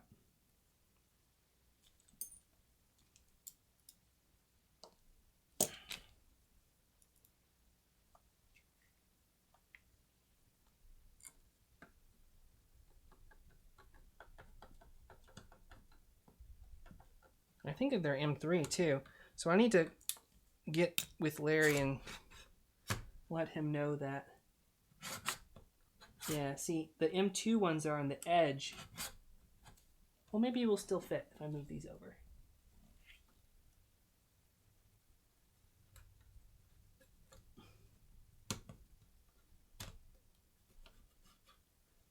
No, he needs to move them back.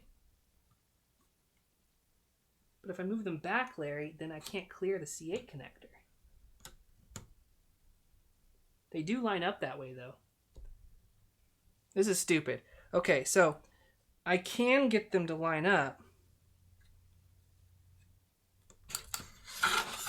But look what I have to do. I have to flip them out the other way. And of course, that puts everything on the wrong end.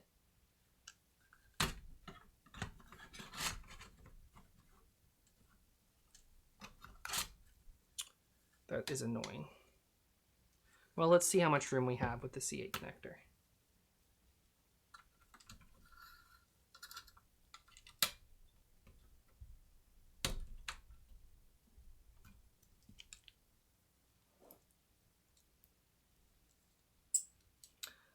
I did ask for the next revision, the next batch, to have black or silver, and he said that he would look into it.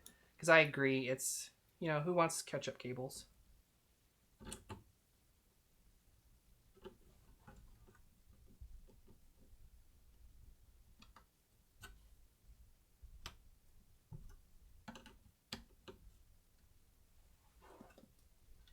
All right, let's see if it actually will fit or not. Oh, right. There was a problem with these connectors that I can't use. They actually pinned them wrong, so I have to depin it, and I use this for now. But he's sending me those connectors.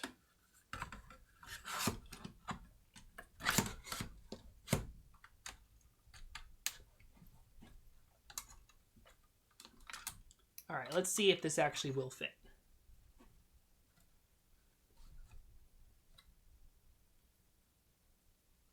No, it only lines up with the M3 version, not the M2 version.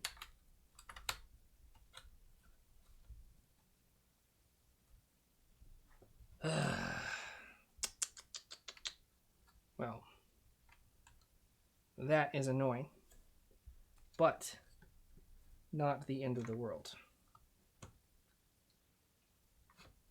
So what I'm going to do temporarily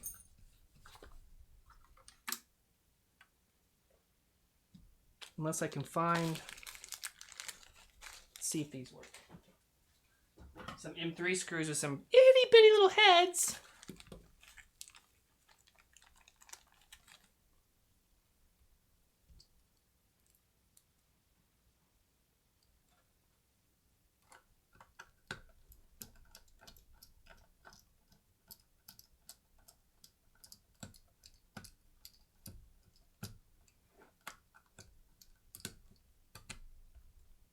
Actually, these would work, but they're way too long.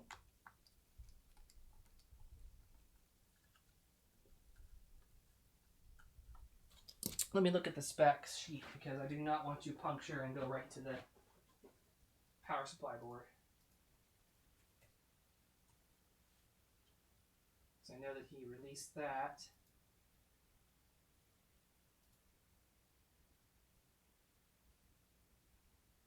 He doesn't actually have the screw mounts on the casing.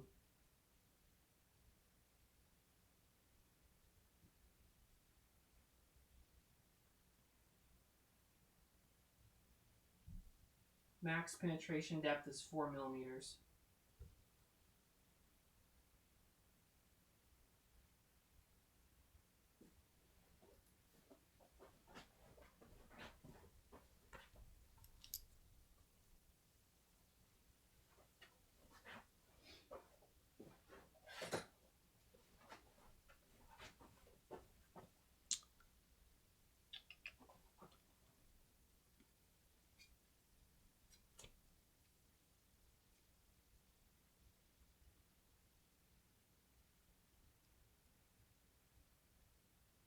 This is about 6 millimeter minus 2mm sheet.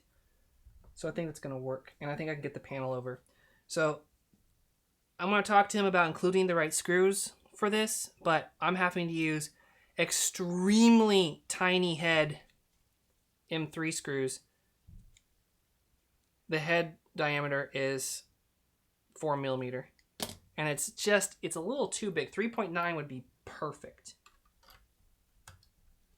And the issue here is this HD Plex 400 AC has 2 sets of screw mounts, 2 sets of 2.5 and 2 sets of M3. And the 2.5 screws are what we want to line up correctly.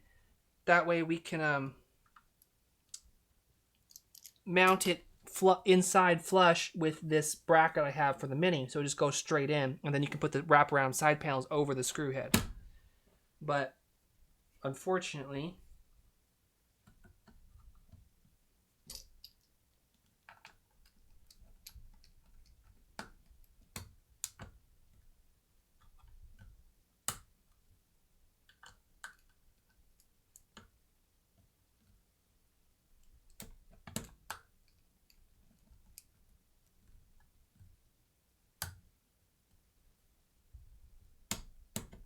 it's not threading in. Do I actually have the 2.5? I don't understand. I'm going to take this out.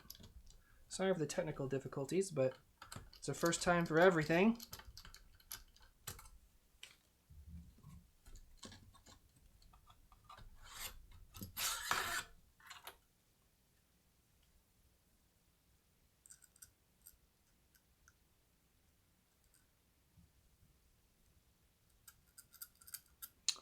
These are M.2.5, so this would work for the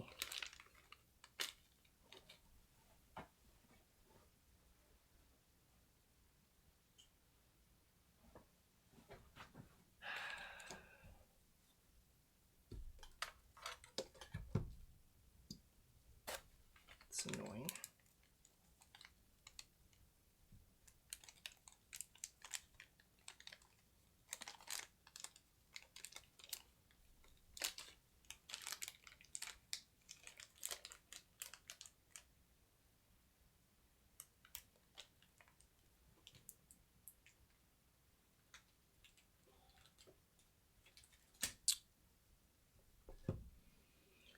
Well then, this is how I'm going to have to do it.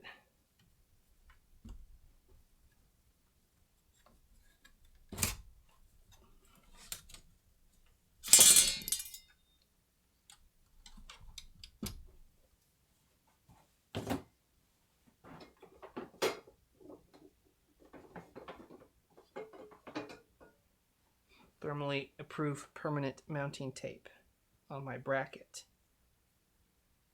to remove the side panel, side brace I should say.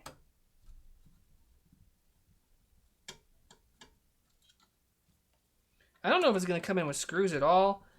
Keep in mind, I received my batch like a couple weeks ago, and it was like right off the factory floor. And I know that he was going to have to send me some things to fix other problems. So I wouldn't worry about it too much. As long as it's not a misunderstanding of what was supposed to happen, I think you'll be fine. But if not, this is a problem easily solved by finding the right screws. Worst case scenario, we call Larry up and he gets them made. He can get screws made. He has that kind of power. So I'm not super worried about it, but I am annoyed. All right, so what I want to do is I'm going to use the screw holes as guides. We know it's the M3 ones that we want. We move it up, that moves it to the back. Yeah, and we want that side on that side.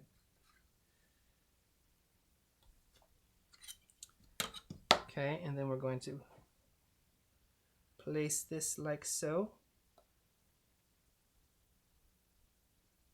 This is way too much tape.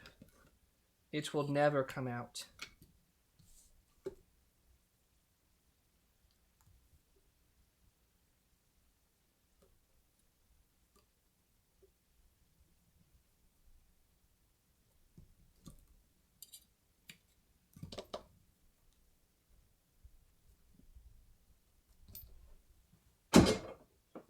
Put a hole in my wall with that carbon fiber panel I made.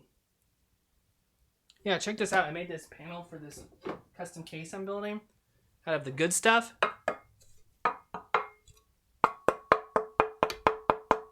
Sounds like ceramic.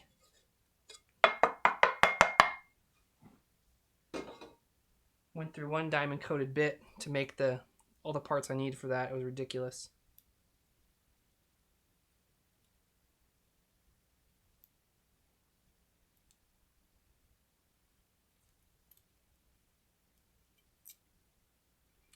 Yeah, if you can't screw it, tape it. Press it.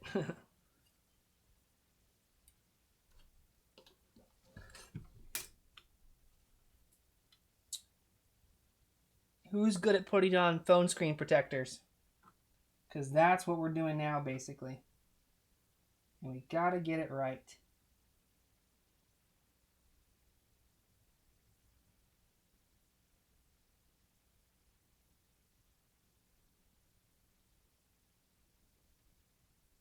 The eagle has landed. Okay, great. That looks so sexy. Nori sends me $5. Thank you so much, Nori, and says, I think I'm ready to buy an S4 Mini. I'm scared. Should I become a Patreon instead of throwing a single $1 on my stream? Also, PUBG night? Ooh, that would be fun. I would like that very, very much. Patreon, I keep a lot more money than the YouTube, but it's totally up to you. I still thank you very much for your dollars. Ah. Yeah, YouTube takes a lot of the money. I'm not gonna tell you how much it takes, but it's a lot. It's worth it because I need to have a platform or I don't make any money.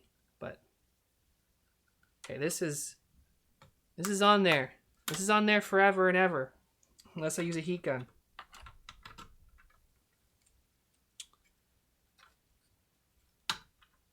Did I put this on the wrong side?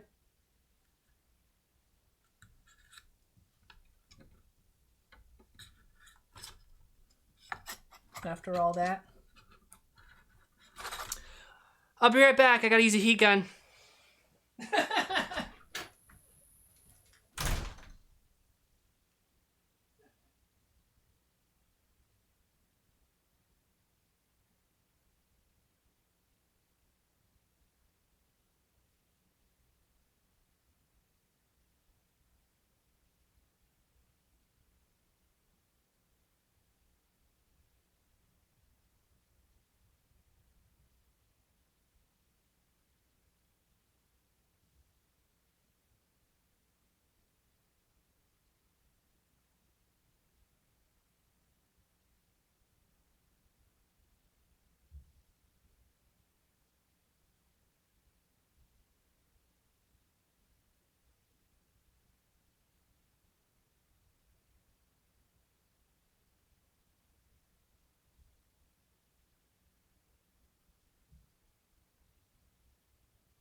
That would have taken 25 years with my old heat gun, but I have a new one. That's very strong. That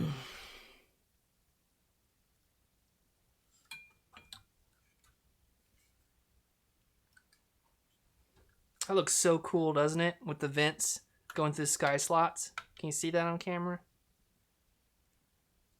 I don't know if you can or not, but it looks really cool.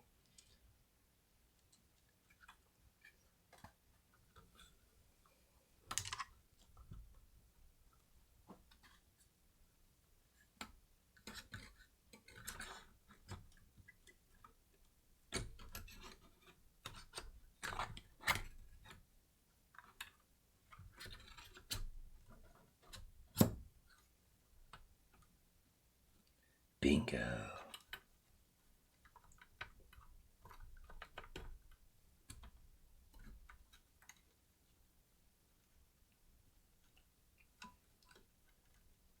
super low profile C8 connector. I'm going to use a 10mm M.2 screw. I hope I didn't run out. Oh good, they're just in the wrong bucket.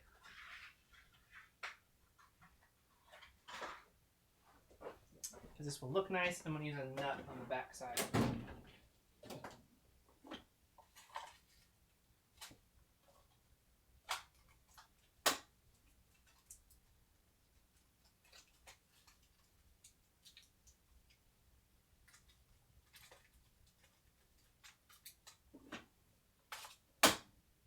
I think I got suckered, guys. I was browsing YouTube, as I normally do, looking at things like this, and I found this review for a soldering iron because I was looking for a secondary one, and the review was like, the guy was glowing about how great it was, and he has a soldering channel, so I was like, okay, this guy probably knows what he's talking about, and he was taking the whole thing apart and showing the quality of the insides and everything, so I'm like, oh, awesome. I mean, I'm sold, so I go and I buy it, and look how tiny it is. Really cool. And then I get it, and it's just not all that. It's just not all that. And I feel like, okay, does this guy get paid to promote? And it was one of those things. I got sucker. I promise I will not do that to you guys. I promise. Because there's nothing worse than that.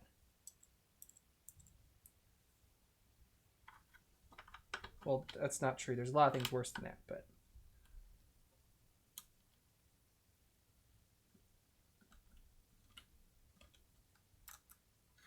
You know, I'm going to actually do this part first. Oh, where'd it go?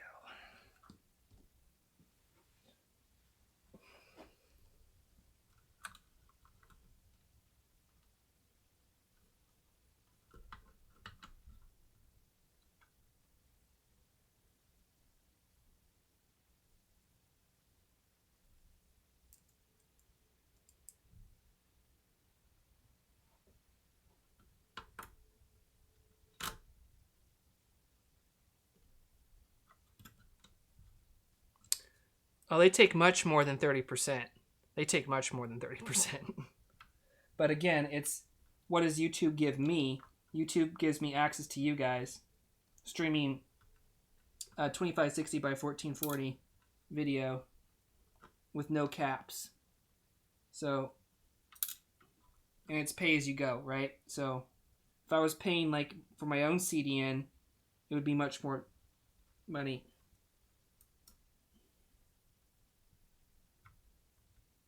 I guess you guys still have to pay for ads, don't you?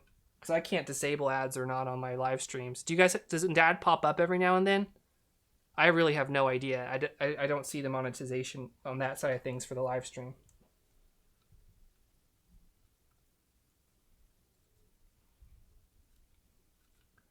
Yeah, YouTube Red's awesome. That is worth every penny. YouTube does not pay me to say that. I wish they did. But wow. Definitely worth it. If you had to choose between that or Netflix, get YouTube Red.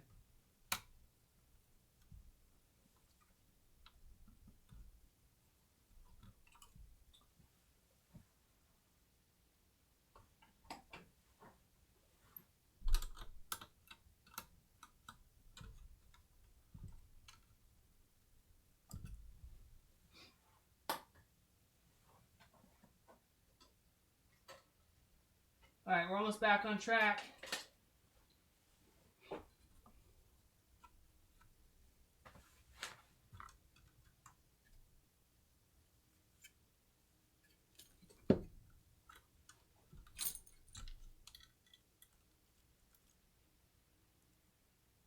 don't think ad blocker is greater than YouTube Red. Ad blocker, I've tried it out before, works well, but also I like to support the people that are making content, and YouTube Red pays them very well. In fact, I don't make a lot of money from these videos I do, but it's the only thing that pays really is the YouTube Red ad.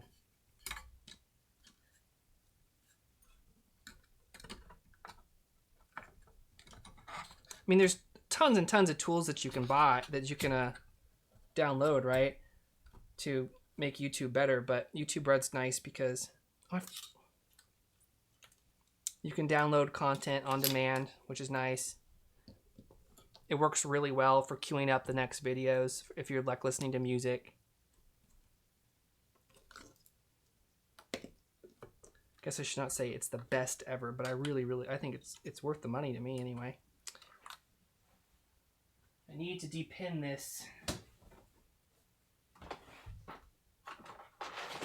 I gotta find my Fat Boy Molex depinner.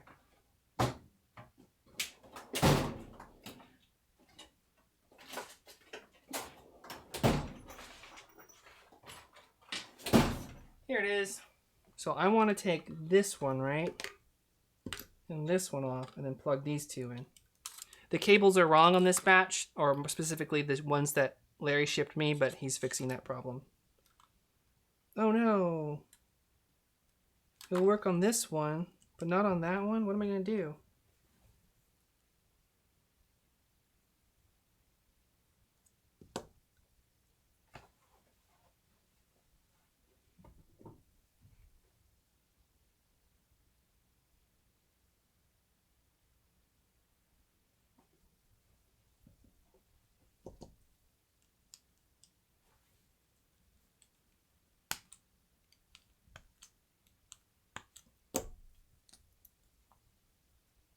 Throw that out, I guess. Now I have my connector. Now how am I going to depin this one? I don't have the tool for it.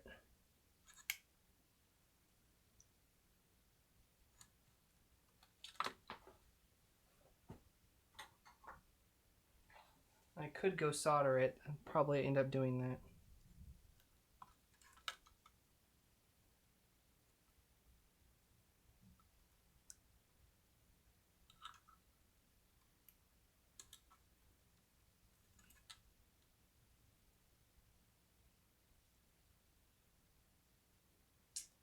This is just a 1 in 1,000 chance.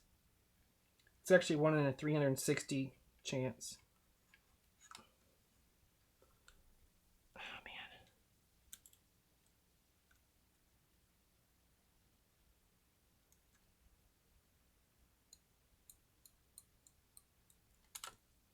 That's a good point, Sean. I mean,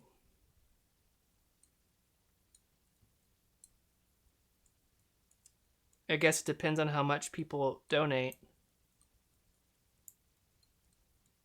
I can share that information privately with you because I know you, and you can take a look and crunch the numbers yourself.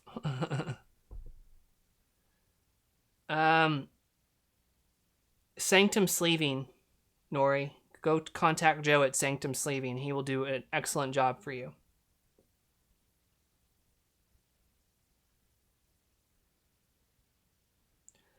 Benoit says, is making the mini and doing your YouTube content your main activity to live, or do you do anything else aside?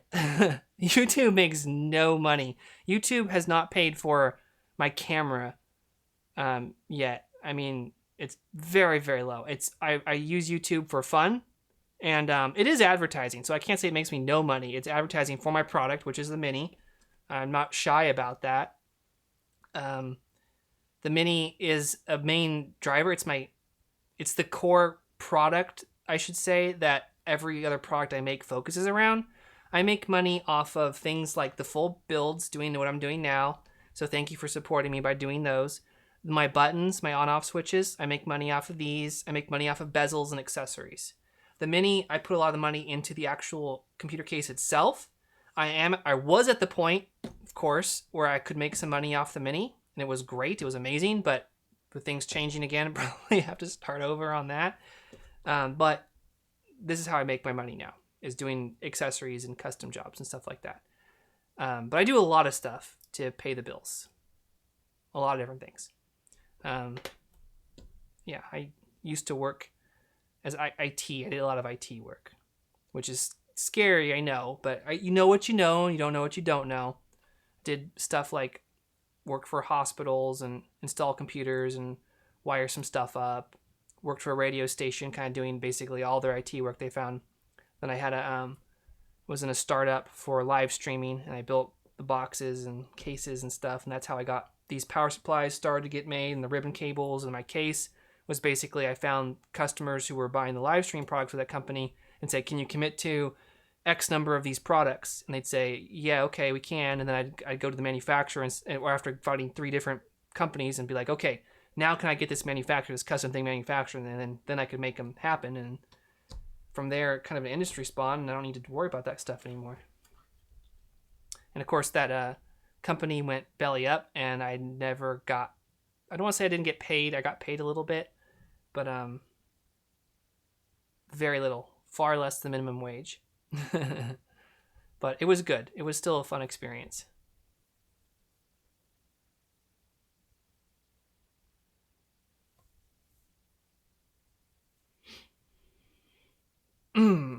So yeah, I do IT work. That's basically what I do. Really basic IT work. Nothing fancy at all. Everybody that watches my show, I probably knows more about computers than I do.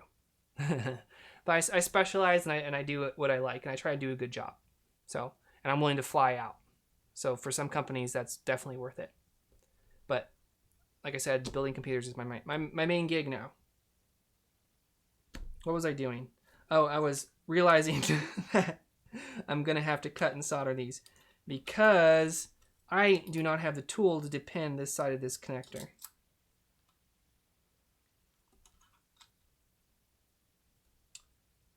I could crimp a new Molex connector, I suppose. It's kind of a lot of work. But I'll do it that way.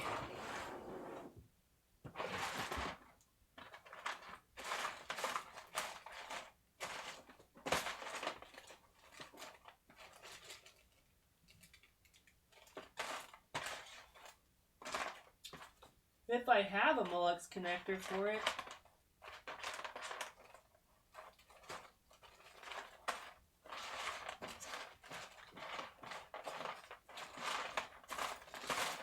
I guess I have to solder it. Soldering's good anyway.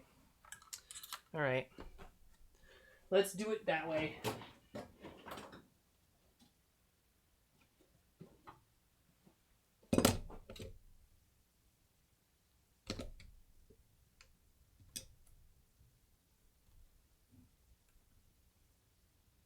Yeah, Jim, I'm grateful to put food on my table, so work is work, but obviously IT is not my passion.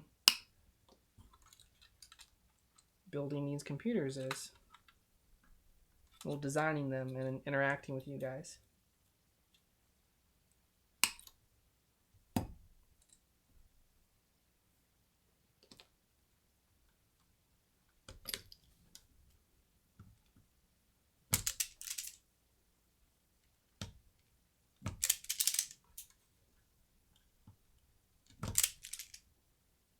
That one needs a little bit more.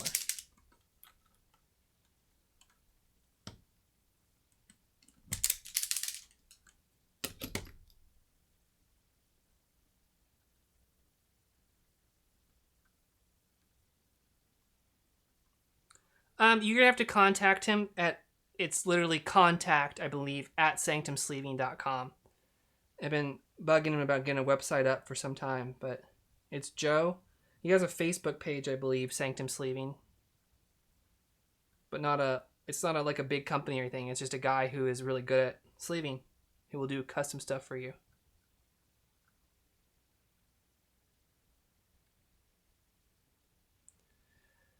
Well, Azrael, I don't know where you live. Where do you live, buddy? But not everyone can do it just where I live, too. You know, it's one of those things. It took me 10 years of doing this full time as a side gig, right? In order to build up an audience and a client base to where I can, pay the bills. And I have to do many different jobs, and I have to work long hours each week to do it. I love doing it, so it's fun for me. It's fine, but it's not like, you know what? I'm going to build custom mini ITS computer cases for a living. And then all of a sudden I had clients. It took 10 years. It was very difficult. And I've only actually been able to do this and pay the bills since basically not even a full 2 years. So I would say just work at it. Keep doing your day job And if you really want to do this, not as a hobby, but as a real thing, then just build up that clientele over a long period of time. Panama 507. That sounds like an airplane. But do you like live in actual Panama? That's cool.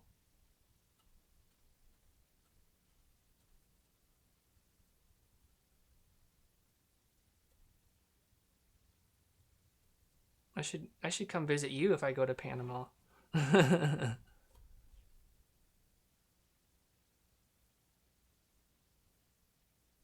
Yeah, and it's the same for IT work, really. You got to know somebody, you got to kind of build up that character, and that's really how you get the good jobs with it, right?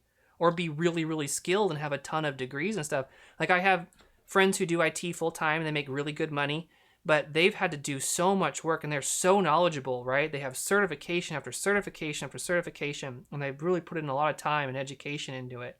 And then I have a friend who has no education, no college education, no high school education, barely any grade school education. He's incredibly smart because he's self-educated and very outgoing, and he's one of the smartest people I know, actually. And he, through his pure charisma and meeting people and hustling, he got out there, and he makes great money in Houston doing IT work. So, and he knows his stuff for sure. I would trust him over a lot of my other friends who went to school for it. So,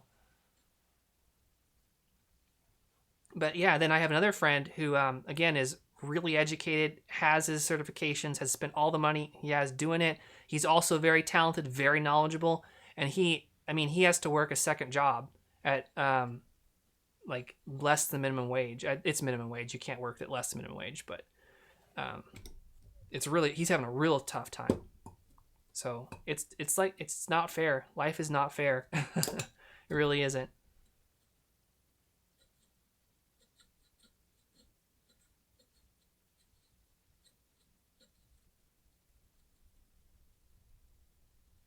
Anyway, I was going to put these thingies together.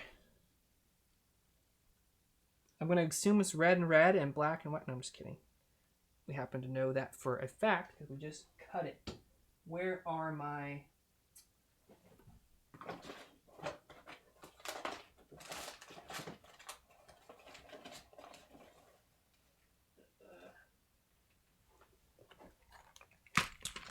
heat shrink tubes?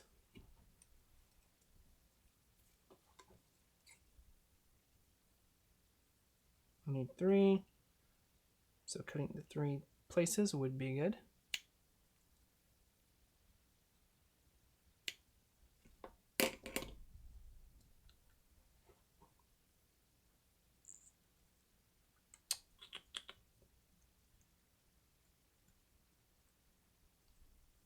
Uno.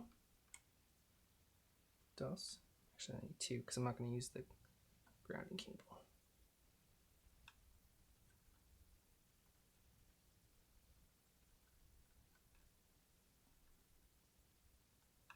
Nice little joint. Nice little pretty joint.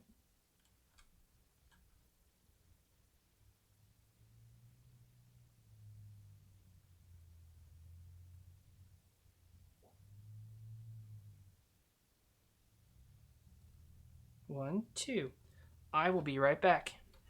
And I should definitely bolt this together first.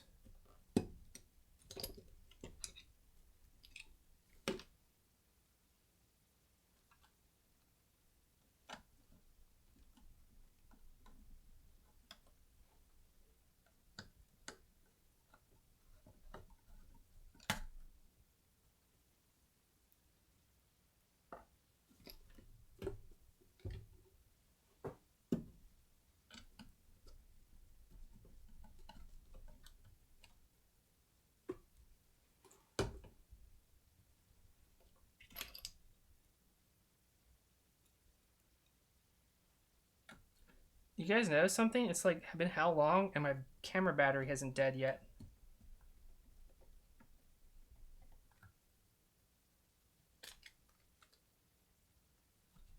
It's been a while.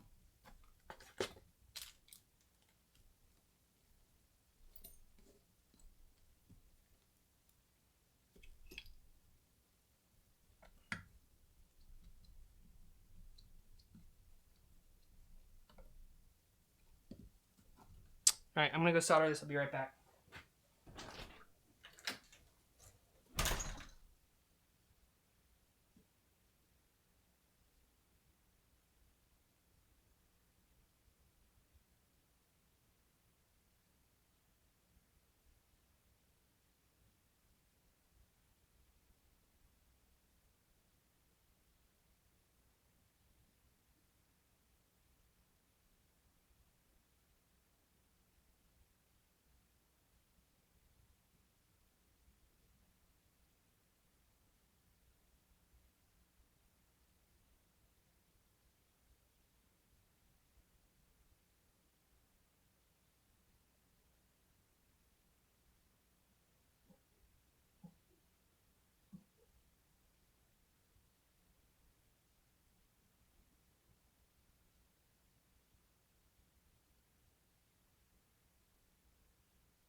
Yeah, I carried this whole thing by the power supply, and that thermal tape is holding up quite well.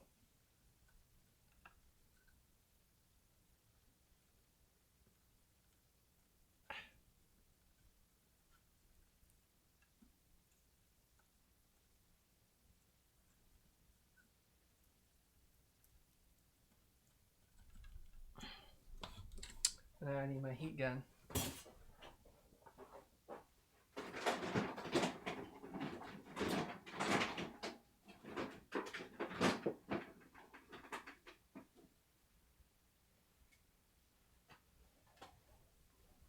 Was somebody trolling? I can't really tell.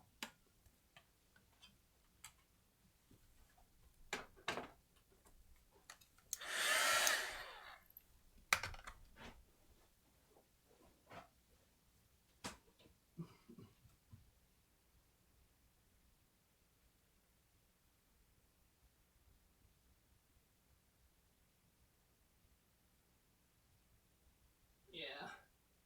I don't think it would do you any good to ask you to stop spamming, possibly. I mean, I'm happy to talk Bible verses all day long, but I don't really think that you have a point here. You gonna stop, buddy? I'll promote you again.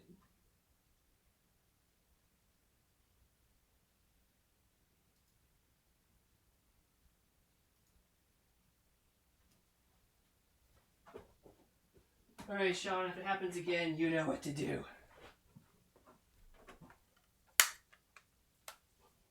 I got rid of the C8 connector, Molex connection, because I don't have the tool to depin that, and it was the wrong one.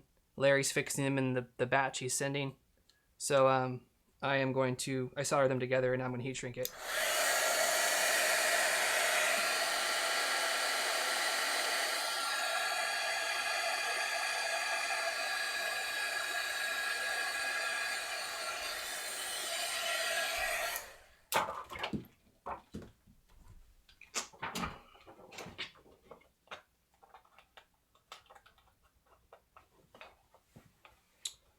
So now we are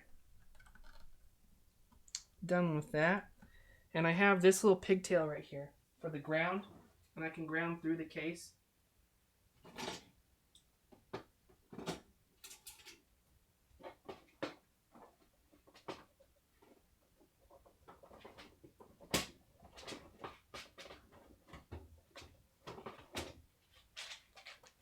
I have to test this one out because it does seem like there is a ground feedback issue with the batch I've been sent. Larry is looking into it for me. Again, every issue is going to be worked out in the final draw, but for now, put this here, and I'm going to test it later on the test bench. But this will be nice and available to me with a little eye, which I'm going to tuck in here.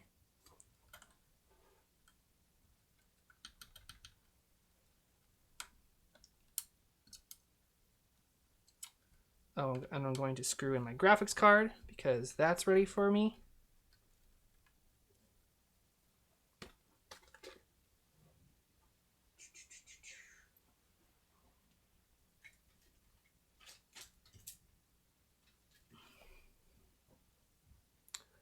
Hey TJ, it's good to see you, man.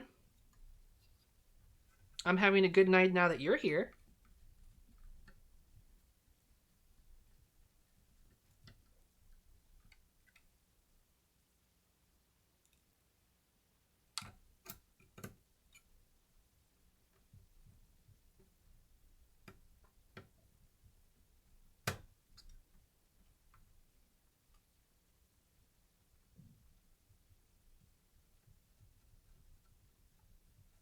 I had to angle that one in because the C8 jack is in the way.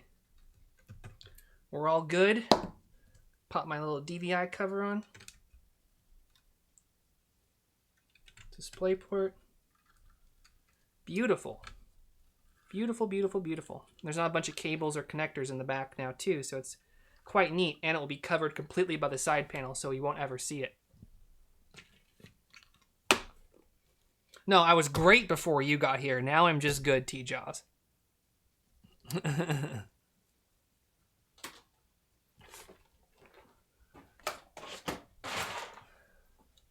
Okay, now the HDPlex 400.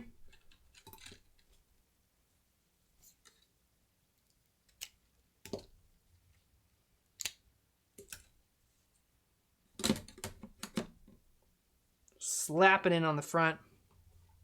The order Skywire cables.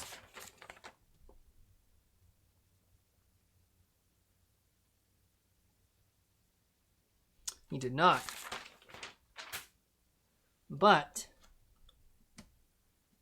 he's in luck because I'm going to give him some because I want to see if it fits with this motherboard.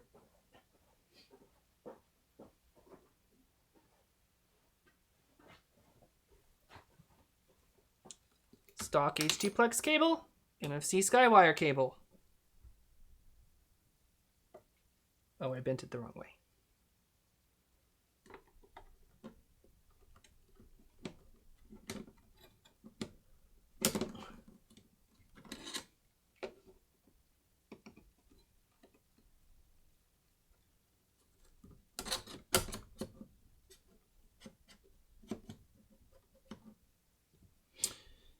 And I am shipping this, so I do like to use a teeny tiny bit of tape just so the inside doesn't get, who knows, I don't know.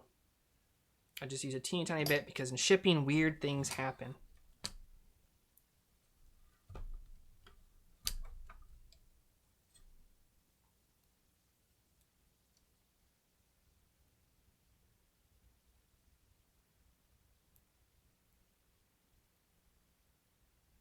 Just in case it doesn't break a connector or something just from the flexing around.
How long did that one last? I think, is that a record? I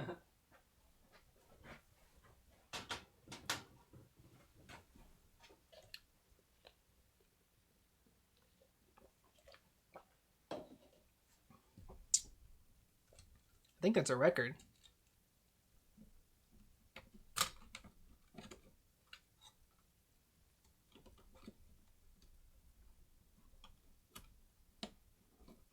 Now I need the CPU cable, which I'm going to thread through the 24 pin.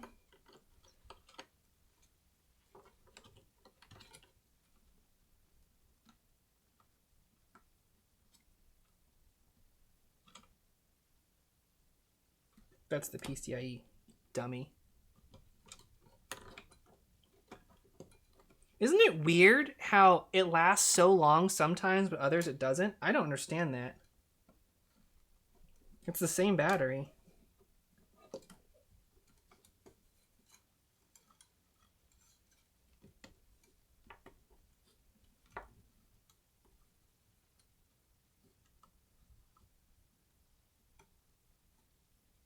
Oh, there's not enough room to really fold this around because of this stupid heatsink in this case. Could still probably come up and around.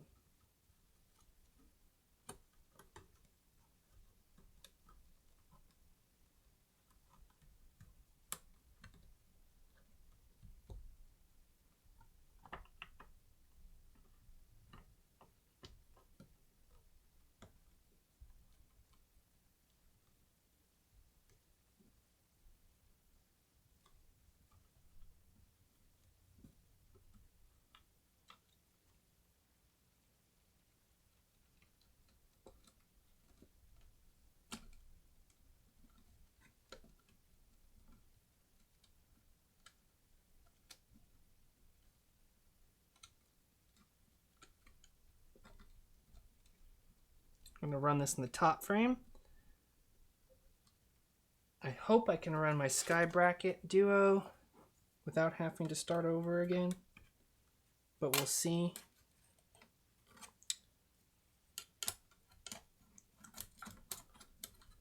I'm not going to be using it, I'm just kind of curious.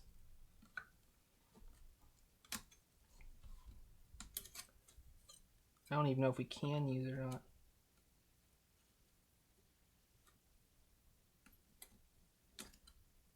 There's actually a little teeny tiny notch in the HDPlex 400.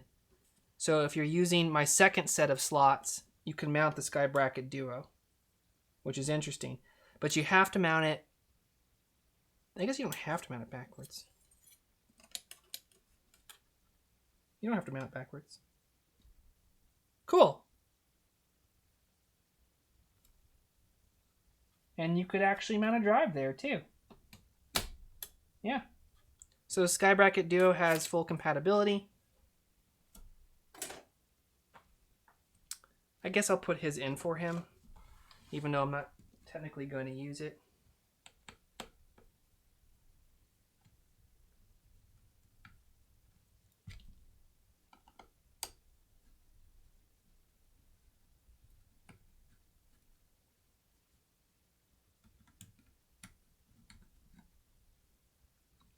Yeah, EVGA's GPU is definitely the best smells. I mean, the best smell of anything here tonight.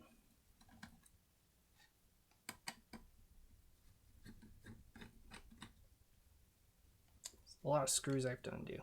I might actually be able to get away with just those. Let's find out.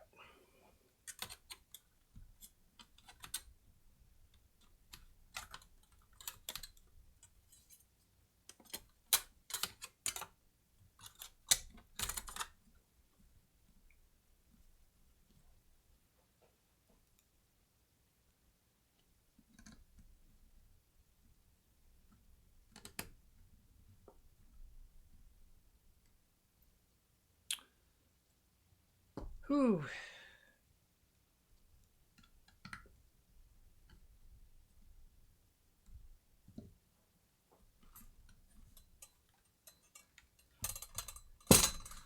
I'm always paranoid about picking up a computer and setting it down again and having a screw underneath because I ruined a mini panel once doing that.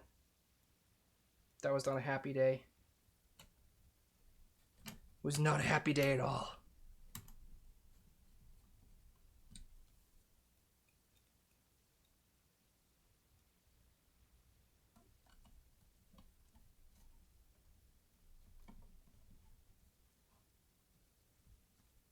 Fragrant fragrant products. We have RGB. Now we need RGB for your senses, for your nose sense.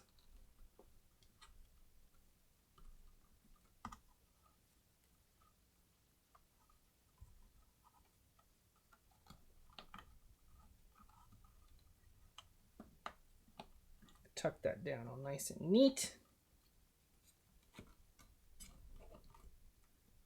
Very nice, very nice.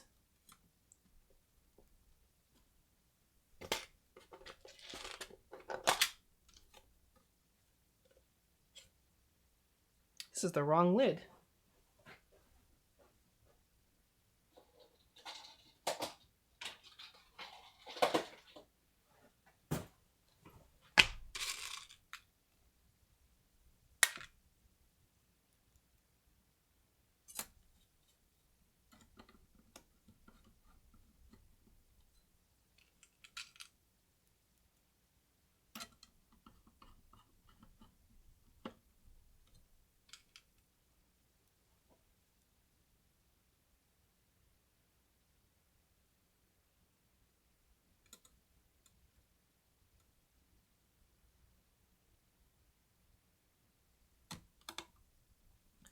It depends on what you want to do, Mexicris. You could put a 1080 Ti in a Mini, no problem, but you're just going to have to run the power supply externally. There are ways to make a power supply setup for an internal 1080 Ti build, but I mean, it's a jank mess that requires a lot of time and skill and wiring and hacking and modding and filing. It's not worth it. This brick, what's so great about it is, look how tiny it is. Right? A normal Dell 330 watt brick, which we're all happy with carrying around with other 1080 mini builds just 6 months ago, is almost twice the size. So just use it as an external brick, and there are parts and pieces that Larry includes. I want to make like an actual nice cover for it. Maybe out of some wood with some wood ends and stuff. I think that'd look really nice. But yeah, you can fit a 1080 Ti, no problem. But this is looking very nice, very clean. Let's put the bottom panel on. And as you can see, this is really nice actually. The placement for the Z390i for the M.2 is perfect for the Mini. This nice big cutout. So my customer will be able to install his OS drive no problem, just by taking off the back panel. It's not underneath the edge of this cutout, which some of the past Asus boards were. Very nice.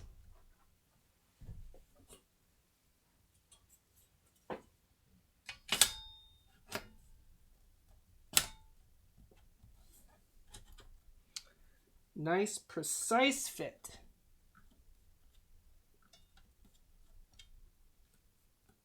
And we're going to go with black screws because I don't have enough silver screws for this.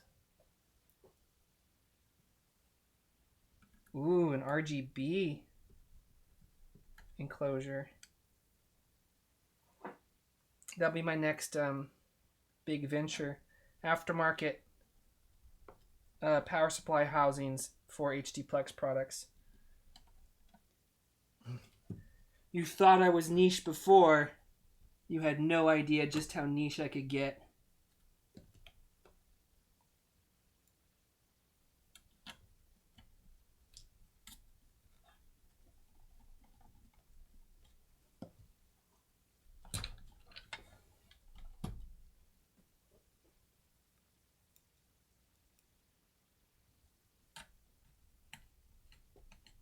What's great about this 400 watt too is that it actually is 400 watt continuous power supply. It runs nice and cold at 400 watts, no problem. And it can peak up to 460 watts and hold that peak.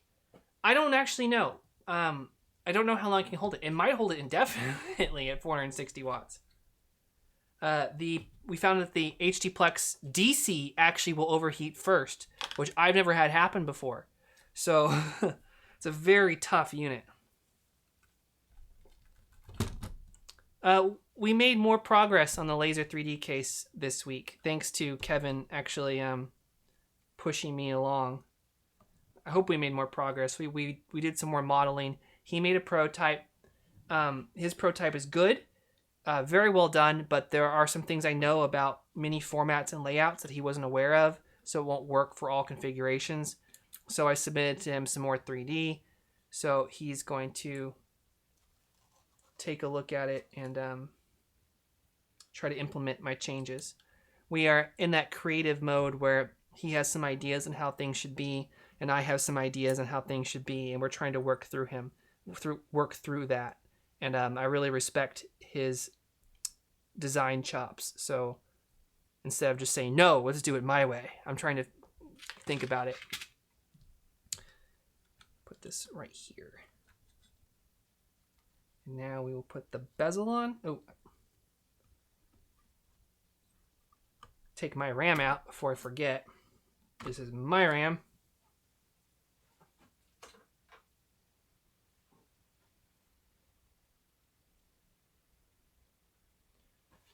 Get his beautiful button in.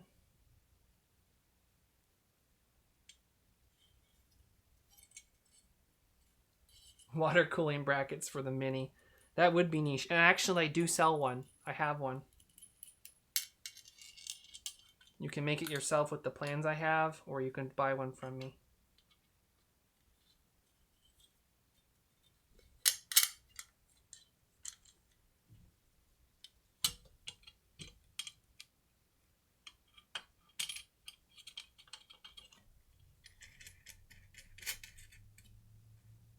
I had a customer, I felt so bad.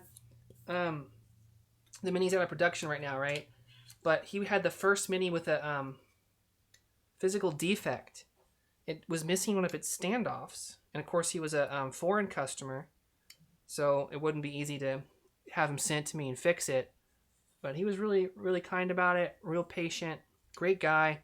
And he ended up having something machined or 3D printed. I don't really remember what exactly, but it was a cool little idea he had for fixing the problem.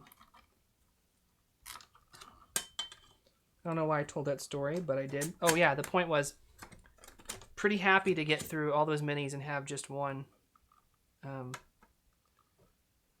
problem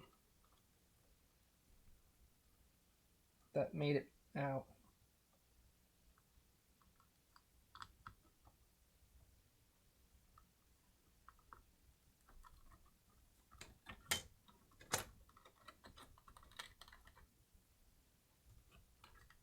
That's gonna look nice. It's gonna look very nice.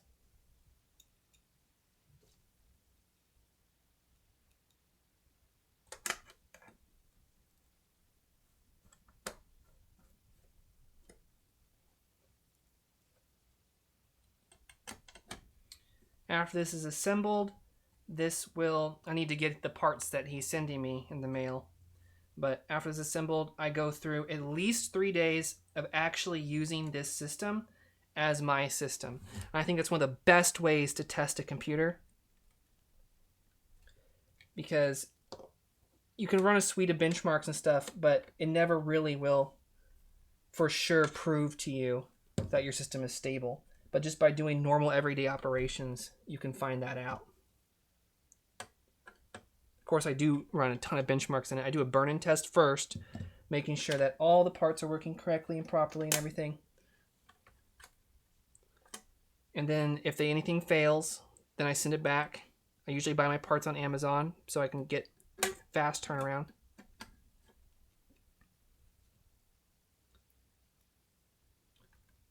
And everything passes the burn-in. Then I'll do some benchmarks, get everything, making sure everything looks good, and then I will test it and use it for 3 days. So if you see me on Steam or you see me on Battle.net or something like that, chances are I am using a customer's Mini.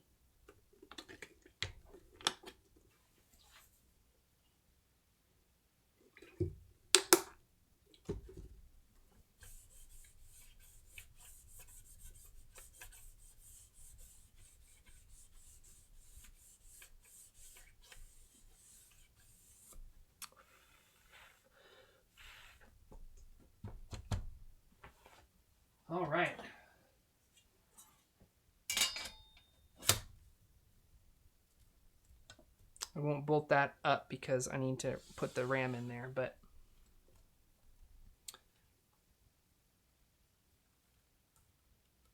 very nice, very neat brickless build. Beautiful components. Love the way that HDPlex 400 AC looks in there with the gunmetal. It's going to look a tinge purple on camera. I don't know what that is, but in real life, it looks beautiful gunmetal, which contrasts so beautifully with the Mini's side panels. You don't see the wiring except for the 24-pin SkyWire cable, just barely brushing up against the side, curved down, looks very, very nice. So I'm sure that this customer will be very happy with this build, but yes, there's still a week of work left to do on it once he sends me his parts.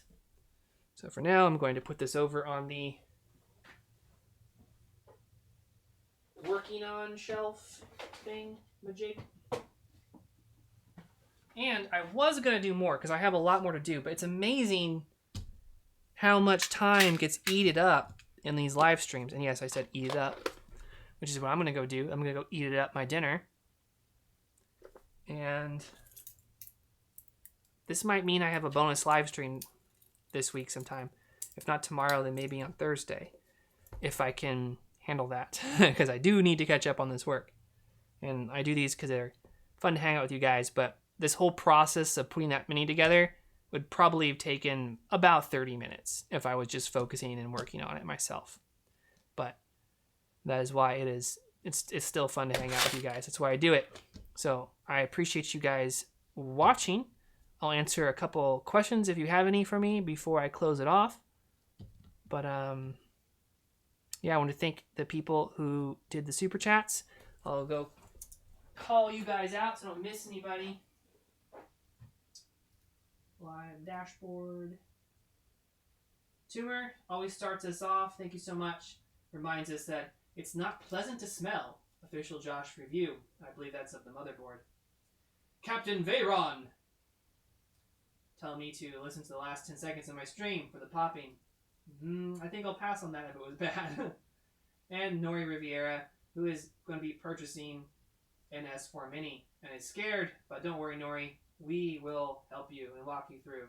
Just check us out at the Discord where I can answer questions. I do make sure to check it and answer questions when there are questions for me, though we do need help organizing it and turning it into a real community. But I had a great time with you guys. I'm glad the audio problem is at least solved. I need to figure out exactly why that cable isn't working quite right. But peace to you guys. And I shall see you next week.